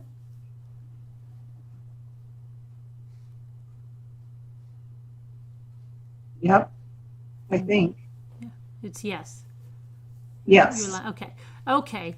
And you're aware that the defendant had joined the Del Rio Country Club? Yes. Had you heard him talk about that? Yes. When he was up at the salon that night and he was talking about picking up that gift basket from Vella Farms, he mentioned that he was going to go golfing the next day. Yes. Okay, Mr. Garagos also asked you about whether you knew him to go hunting. And did you ever hear him talk about hunting? I heard him talk about hunting before, like a long time ago. All right. Do you remember when that was? No. All right. Well, let me ask you this. Yeah. I'm assuming you never actually went hunting with him. No. Okay. What about fishing? Did you ever hear him talk about fishing? Maybe along with hunting, but not very often. Okay. What would you say you heard him discuss more? Golfing or hunting? Golfing. Okay. Golfing or fishing? Golfing. And between the fishing and the hunting, do you have any differentiation there? No. All right. Now, when Mr. Gergos was asking you questions about going walking, I mean Lacey's habits about walking, Yes. did you ever actually walk with her? No. Okay, so you never, you wouldn't go over in the morning and go on a walk with her or anything like that. No. Did you ever go with her and take the dog for a walk? No. Okay. So these habits or these things you've told us about are what Lacey told you? Yes. Okay. So she had mentioned going walking to you. Yes. Okay. And did she, at some point, stop talking to you about walking? Or let me phrase it this way.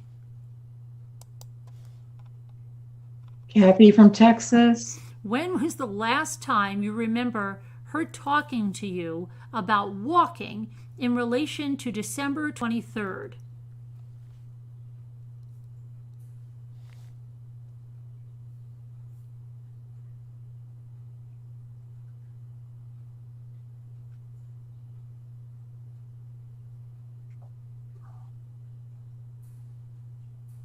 I think when she mentioned that she had gotten sick when she was walking. Okay, so she had talked to you about walking, correct?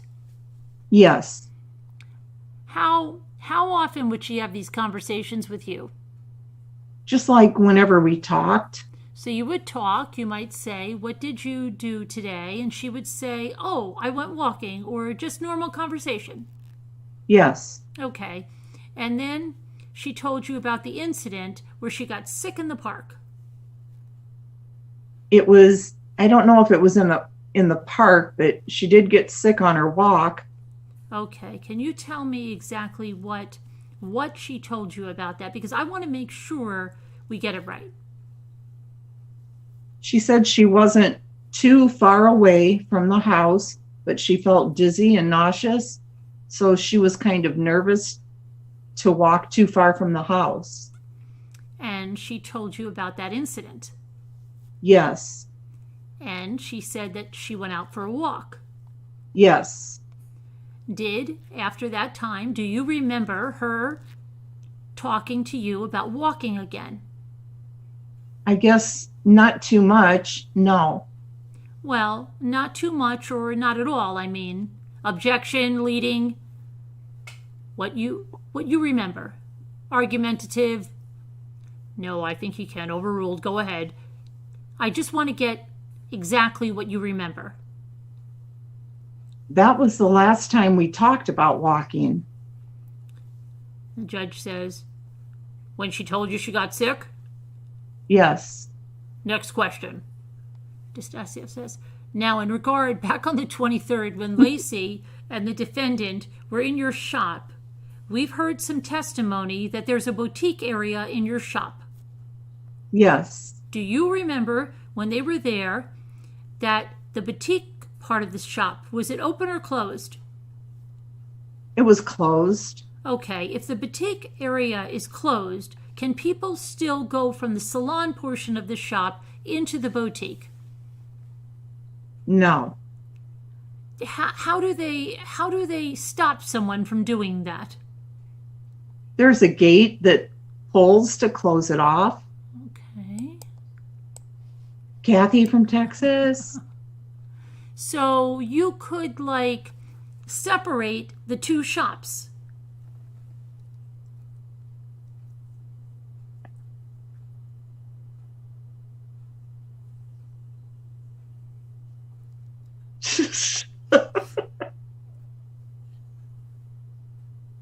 Delay. Yes. And was that gate shut that night? Yes. Mr. Garagos asked you about the video camera in the shop, and when you told the police about that, do you remember which officer it was you talked to about that? Probably to Craig. And who is Craig? Grogan. Do you know what his last name is?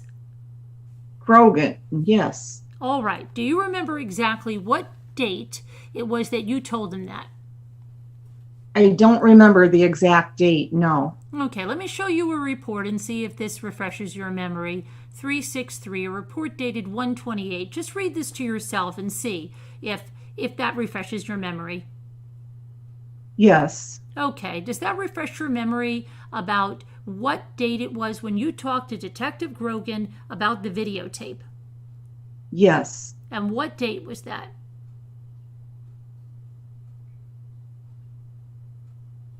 January 27th. Okay.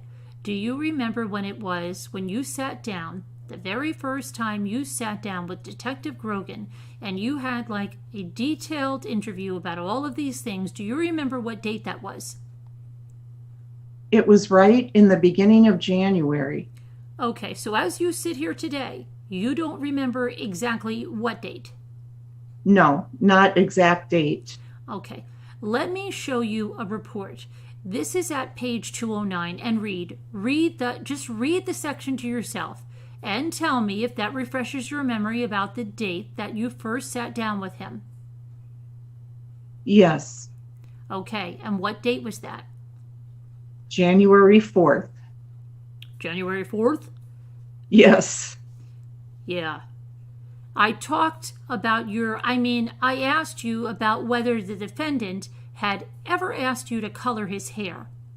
And what I want to do is to just show you a picture and then mark this one next in order. People's number 16. It's a picture of the defendant, Your Honor. All right. Have you seen this, Mr. Garagos? I'll show it to him again. It's from the preliminary. Okay. Hold on a minute. Let me go to... Where are we on this one? Kathy from Texas. Kathy. Okay. And when I asked you that, I was asking you, did the defendant ever ask you to dye his hair the color that you see there in the picture marked People's Exhibit 16?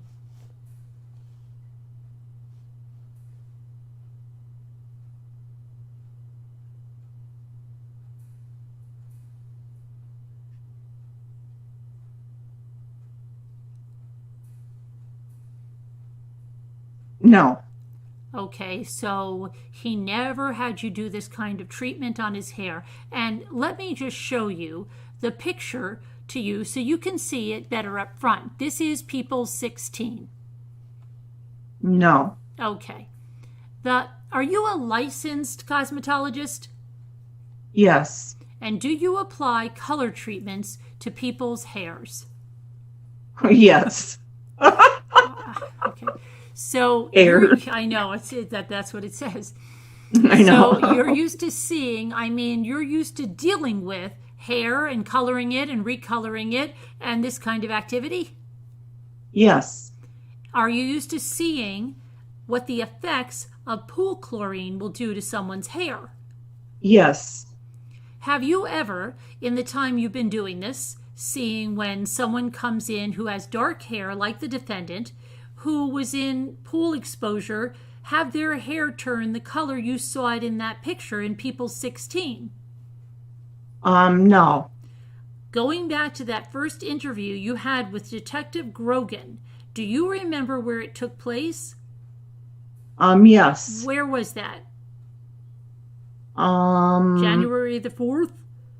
January the 4th, I'm sorry. It was in Modesto, downtown. It was a different office, though, than we met after that. Okay. Though, was it one of the police offices? Yes. It wasn't at your home. No. And it wasn't at the salon. No. And when Detective Grogan was interviewing you, did he ask you about what you were doing on the 24th? Yes. And did he ask you to bring in your time cards? Yes. And did you do that? Kathy from Texas. You can't see that? It says yes. No. Oh, okay. It says yes. Yes. You have to go over here. Okay. And did he ask you what type of, if you had any people that could kind of verify where you were that day?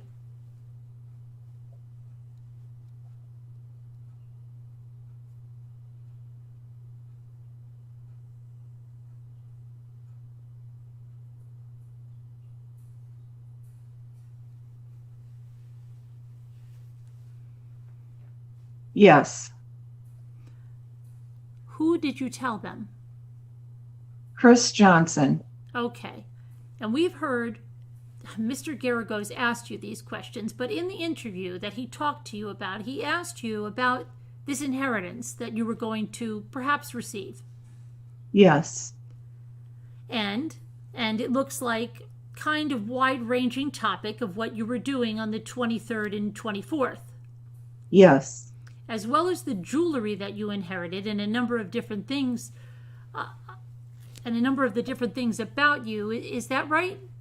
Yes. And did you provide him with the names of these people that could kind of prove who you were, where you were? Yes. And your time cards? Yes. All right. Let me ask you about an incident that occurred in January. Do you remember a time at a dinner when Scott Peterson was talking about the police showing him a picture of he and another woman? Yes. And can you tell the jury about that? What happened during that dinner?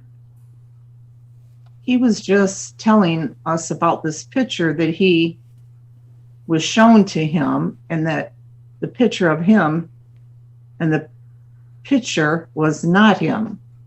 Okay. I don't know if that was clear, but he was just saying that someone had put his picture into another picture. Okay. So do you remember what day that was? It was sometime in January. I don't remember the day. Okay. Let me show you a police report again. 363 is the Bates number, dated 1/28. Just see if this refreshes your memory on the date of when it happened. Just read here. Okay. Does that refresh your memory about Yes. when it was? Okay. When did that take place?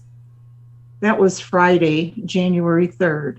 The yoga classes that Lacey was taking, do you know what type of yoga it was? It was for pregnant women. Like, she was taking just a class for the pregnancy. So it was like a pregnancy yoga. Yes. Okay. That's all I have. And the judge says, Mr. Garagos, yeah. And then Mr. Garagos wants to do a recross examination. So Garagos now says, the pictures, Amy, that they showed you, which I think they were marked as People's 11. And Judge DeLucci says, the maternity pants? Garagos says, yeah, I've got it. The judge says, People's 15. Garagos says, yeah, 15. They showed you these, and you specifically said, but definitely not these two, and pointed. Do you remember being videotaped when they showed you this? Yes. Do you remember in the videotape when they laid these out? Yes. 1, 2, and 3. And do you remember putting your hands on pictures 1 and 3 and saying, but definitely not these two? Judge says, when you say definitely not these two, is that A, B, or C? Well, I remember I was never able to pick out one pair of pants. Okay. Okay. And specifically what I'm asking, Specifically, yeah. specifically when you said, didn't you, but definitely not these two, isn't that what you said? Yes. You said definitely not these two. Well, I guess I don't remember pointing. Like, I don't know if I was pointing to 1 and 3, but if that's what the video shows. Correct. And if the video shows that there's 3 pictures, the picture number 2 and the picture number 3, and that they're laid out 1, 2, 3, Yes. and you put your hands on 1 and 3, 3 being the same as people's number 11, these pants right here. Yes. And did he ask her what type? Hold on a minute. Did we? I think we just jumped. Hold on. No. Kathy from Texas. Oh, and if the video shows that you put them here and said definitely not these two, that's accurate, isn't it?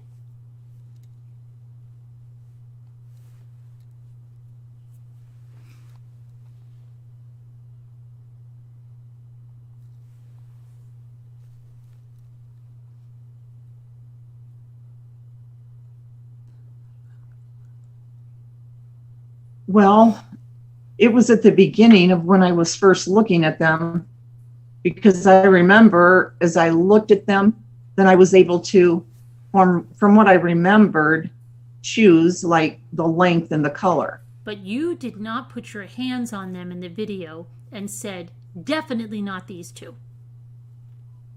I don't remember, but if that's what it says, Okay, and the transcript doesn't refresh your recollection? not exactly. I mean, I read it and I did say it, but I don't remember exactly pointing to those things.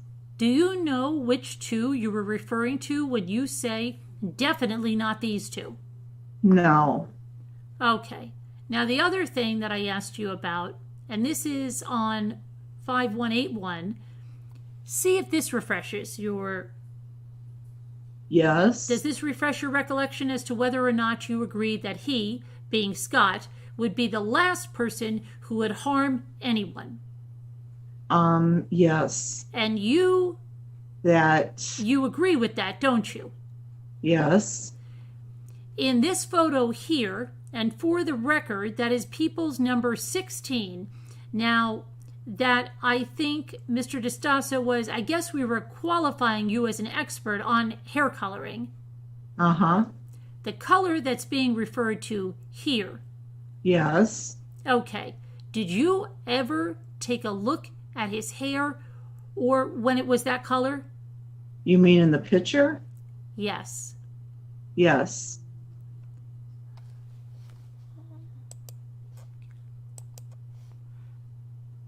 Do you know who this is? Kathy from Texas?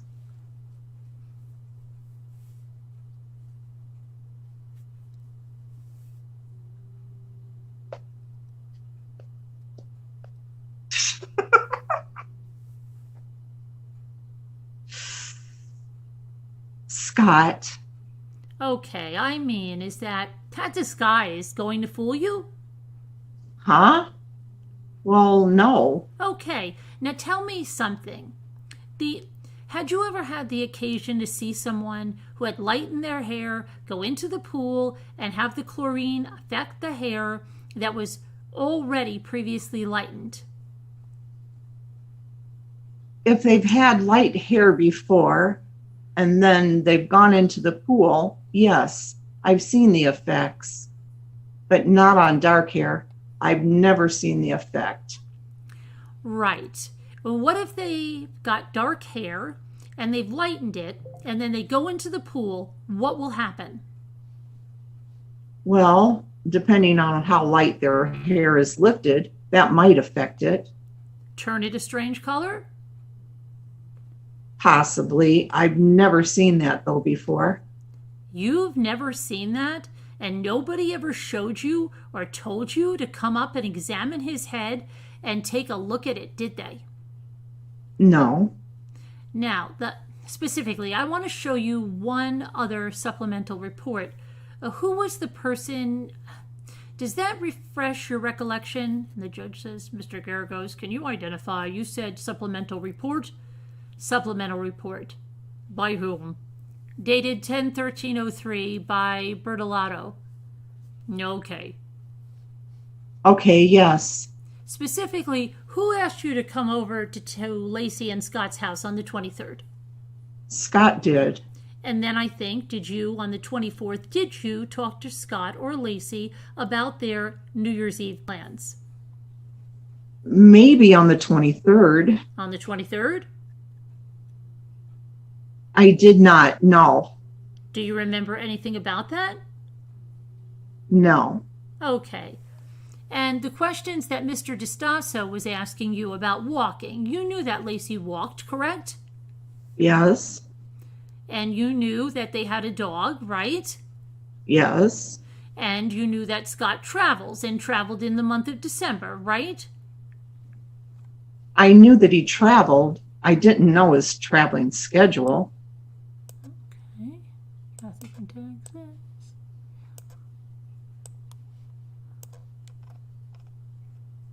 Okay. Somebody walks that dog every day, don't they? Kathy from Texas.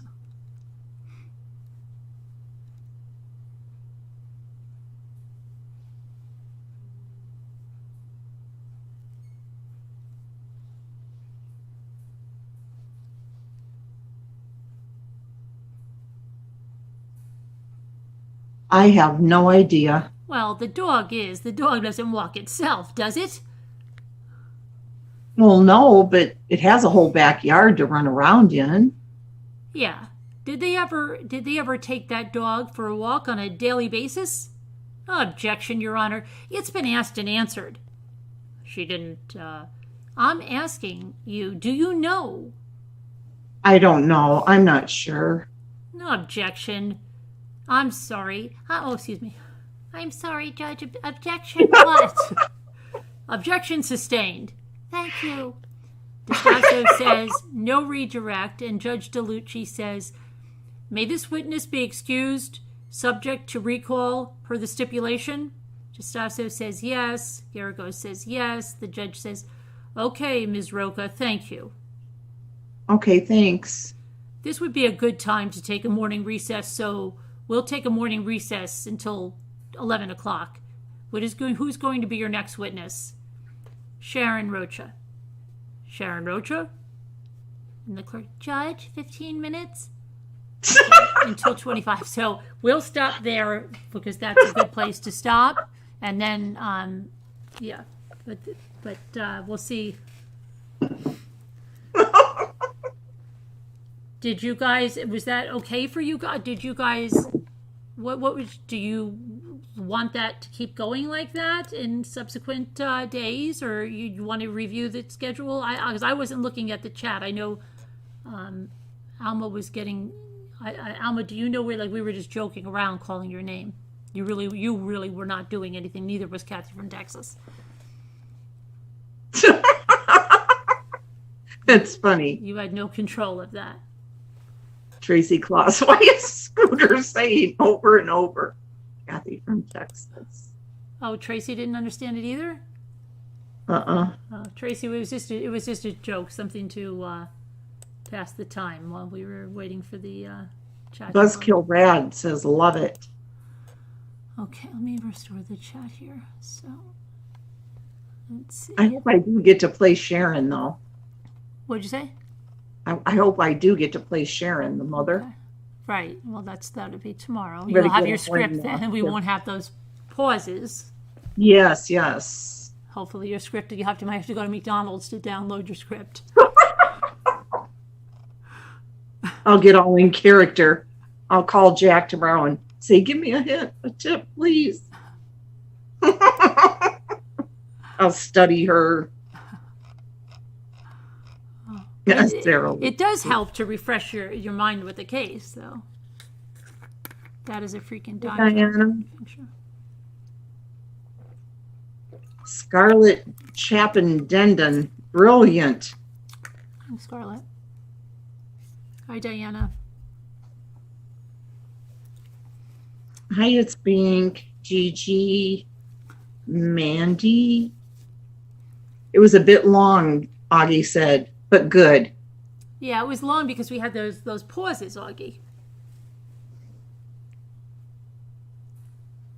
You loved it, Kathy from Texas, and you're okay. We didn't offend you by calling your name. Good. Any reason for a McDonald's coffee? Yeah, Gelby. Gelby, tell before we go, Gelby, can you tell us about the whacking stick that you're making? that sounds a little bit. What are you doing with that? She said she'd tell us after this. And thanks for the stuff. It's Bink. I love it.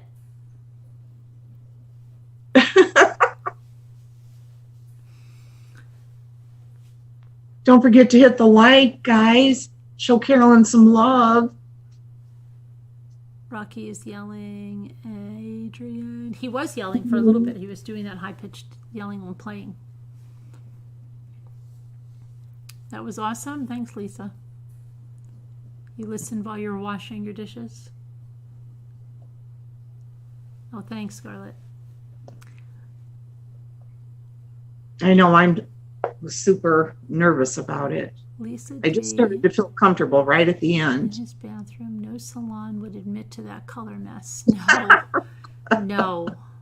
I'm surprised, like, because he had to use peroxide. I guess that's what he... What do you think it was peroxide that he used? Like, why didn't he get like a real hair dye? Or maybe that was a real hair dye that he used at home, and it was just, did they ever find a box or anything or a receipt? I don't know if they did or not. I'm thinking he used a real hair dye, maybe, but didn't know how to do it. Oh, you could be the judge next time, Lisa. Thank you, Gigi. Diana Mulroney would be good as some part too, wouldn't she? Yeah, the court reporter. Yeah. Hi. I love that reporter. Thanks, Mandy. It was Yes, better the than the. reporter. Yes, it was. I think. Is that reporter still going to be in there, I hope? Yeah, I guess so. We all love the reporter.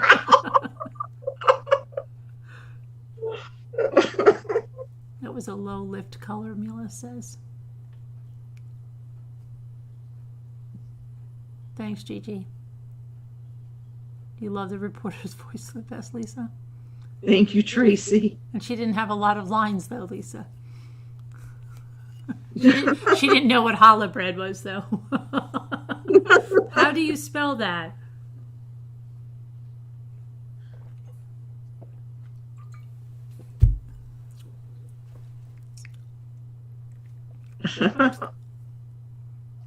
Yeah, I was wondering, why was he asking, do you know what she was going to, what ingredients for French toast? And I'm thinking, huh? I had an uncle. It almost sounds like, you know how on Saturday Night Live, or I forget which one it was, when they said, what does the back of that shampoo bottle say? And it said, lather, rinse, and repeat. And did you repeat? Right? Remember, was that on like Saturday Night Live? But it almost sounds like that. They're really hammering, like just like craziness over some things that doesn't even seem to be like about how she flipped it with the curling iron. Was that really necessary? All of that, like why? Oh, because she flipped it this way. That meant, her hair. Like, what is he going for? I don't even. Right. Yes. Understand that. He's just like seems like he's. Just need some stuff to ask her. Yeah, I do. Scooter needed a new script writer. Hey, Sarah Lou. Off question. Best thing to take for sinuses, Sudafed or Benadryl? Benadryl will make you sleepy. Sudafed will make you drowsy. Yeah, Nana Patty would be a good judge voice. Mm-hmm. Thanks, Lisa. Good morning, Sisk. Safi, hi. Hair dye would not lift dark hair. His hair is too dark for one treatment. Right.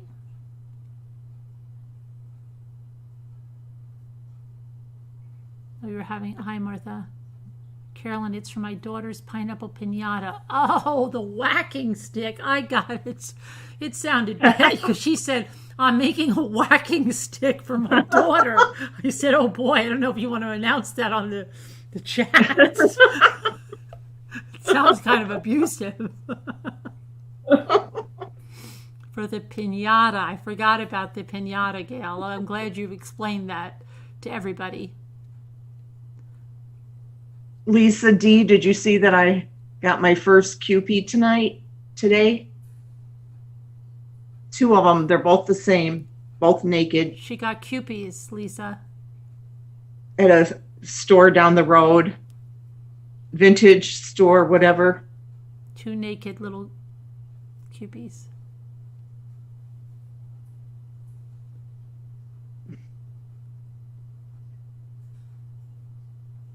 I'm going to see if that ever downloaded. Yeah, the judge, yes, that was the OJ judge, Kathy. Oh, that Judge Ito, he was awful. Wasn't he? Yeah, but this judge seems like he interjected a lot. Yeah, that's and he true too. kind of was I don't know. Because the Scott Peterson, now that wasn't televised, was it? I don't remember. I was working at the time. I don't think so. Yeah, so was I. See, my mother was more into it than me, but only parts of it I think That I don't think that whole trial was televised at all, right? Guys, who I don't knows? remember that it was, but it could have been. I think like only parts of it were, because that's why they had all the sketches and stuff.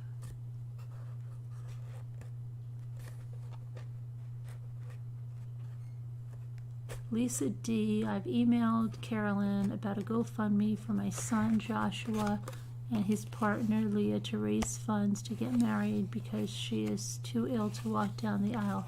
Could you get her to have a look? Well, I can get a look.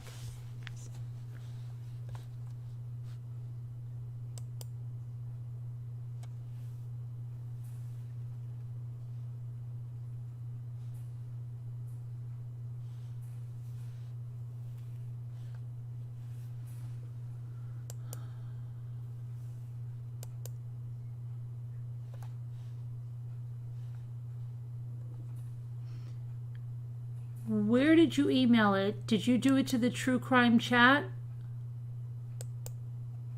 Because I don't have it there.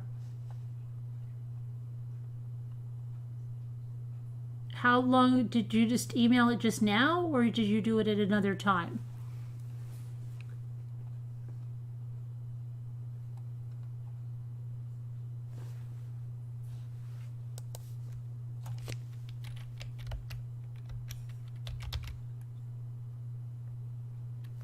Yeah, I'm not seeing it.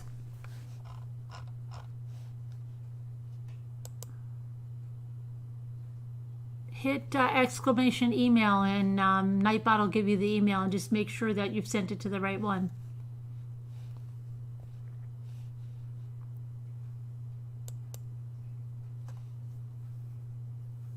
Carolyn Scooter. What, Tracy?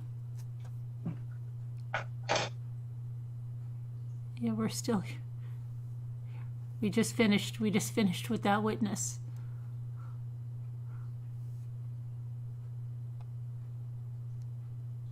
Friday you emailed me? Friday. Oh boy. I don't know what your email is, and I don't know what the are you sure you sent it to the right email and not .com? Thank you, Mandy. Nightbot should put the email up on the bottom. Love you too, Tracy. Email, yeah, right there. Please just forward it to that address again. Isn't the reason the pants were such a big deal is because her sister had seen her the day before she went missing, right? But she never changed clothes. He killed her, right? That's what they're trying to show, Kathy. If the pants are not there, Right. then he killed her and he took her out in the pants. But couldn't he have taken the pants off of her? But did they find the pieces of the pants with her? They didn't, because they just found a torso, right? See, Yeah. I need the refresher on this case because I did not follow this case as closely as my mother did. Right. So I definitely need the refresher on it.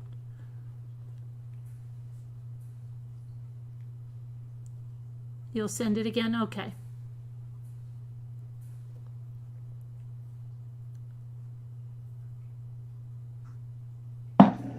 But I'll actually need the link in order to, so a screenshot's not going to give me the link. Can you get the link from the GoFundMe if you want me to put it in the chat?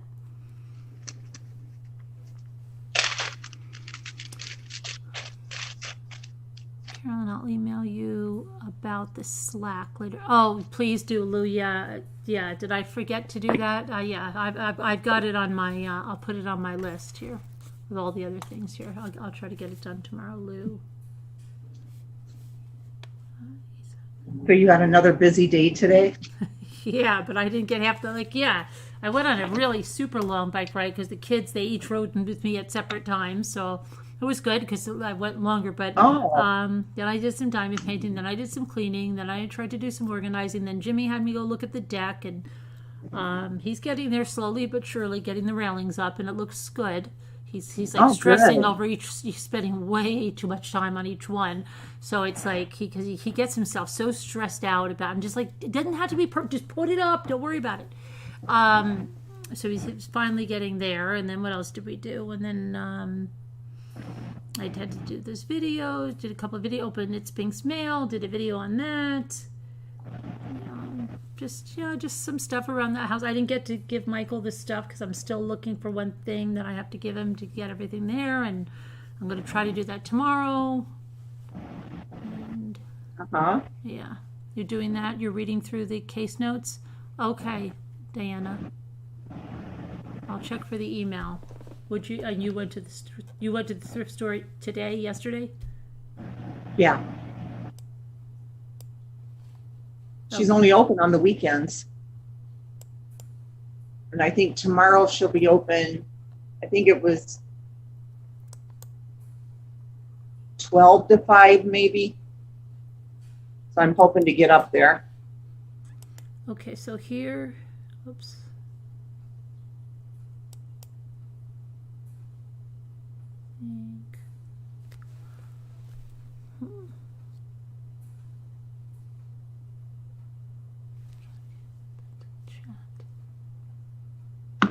So if you're bored, you can check out my video. That, of course, it's all on its I'll own. take a look at it. Yeah, because I heard you say it was taking forever to upload.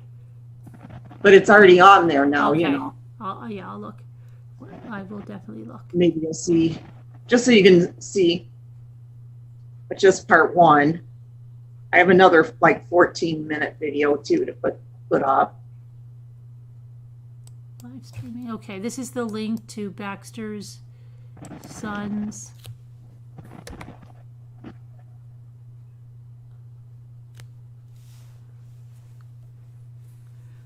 Me. Then I still want to get over to the other, I vintage got the store link, that Baxter. do the first time. The other store. Yeah. Could you Carolyn? You should do a vlog of a day in the life. Oh boy, Evelyn. You should. That would be crazy. That'd be good. But he washed his fishing clothes for that day. Right. Yeah. Yeah, I think Sunday catch-up day of laundry. Oh, is that for laundry? Yeah, I've got to do. We always have to do laundry. I like say how there are certain people that say, oh, they do laundry like one day a week. Laundry is almost like a daily thing. There's never like you never say I'm caught up on the laundry here. Never. The same way the dishwasher runs continuously. I forgot about that. Sweeter, I hope you had a good day and the Brian Clan did not drive you nuts. Thank you so much. I really appreciate your help. You're welcome, Baxter. Again, I'll put the link in. Okay, and all right, I guess then we'll go out. It's 6 o'clock already. Yeah, we have to get our beauty sleep. So every day, yes, right, Tracy? Okay. Everybody, he was a real laundryman. Right, Mila? All right, thank you to the moderators. Thanks for Scooter for playing your part. And It was fun. it was okay, and it's informative. So, all right. So I will see you guys tomorrow. God bless. Prayers for all that need them. Check out that link for Baxter's son and daughter-in-law. And everybody take care. We'll see you tomorrow. God bless. Love you. Bye. Love you all. Bye. See ya. Okay, I think that's got us out of there. And I'll get us out of here. Good night, Alma. Let's see.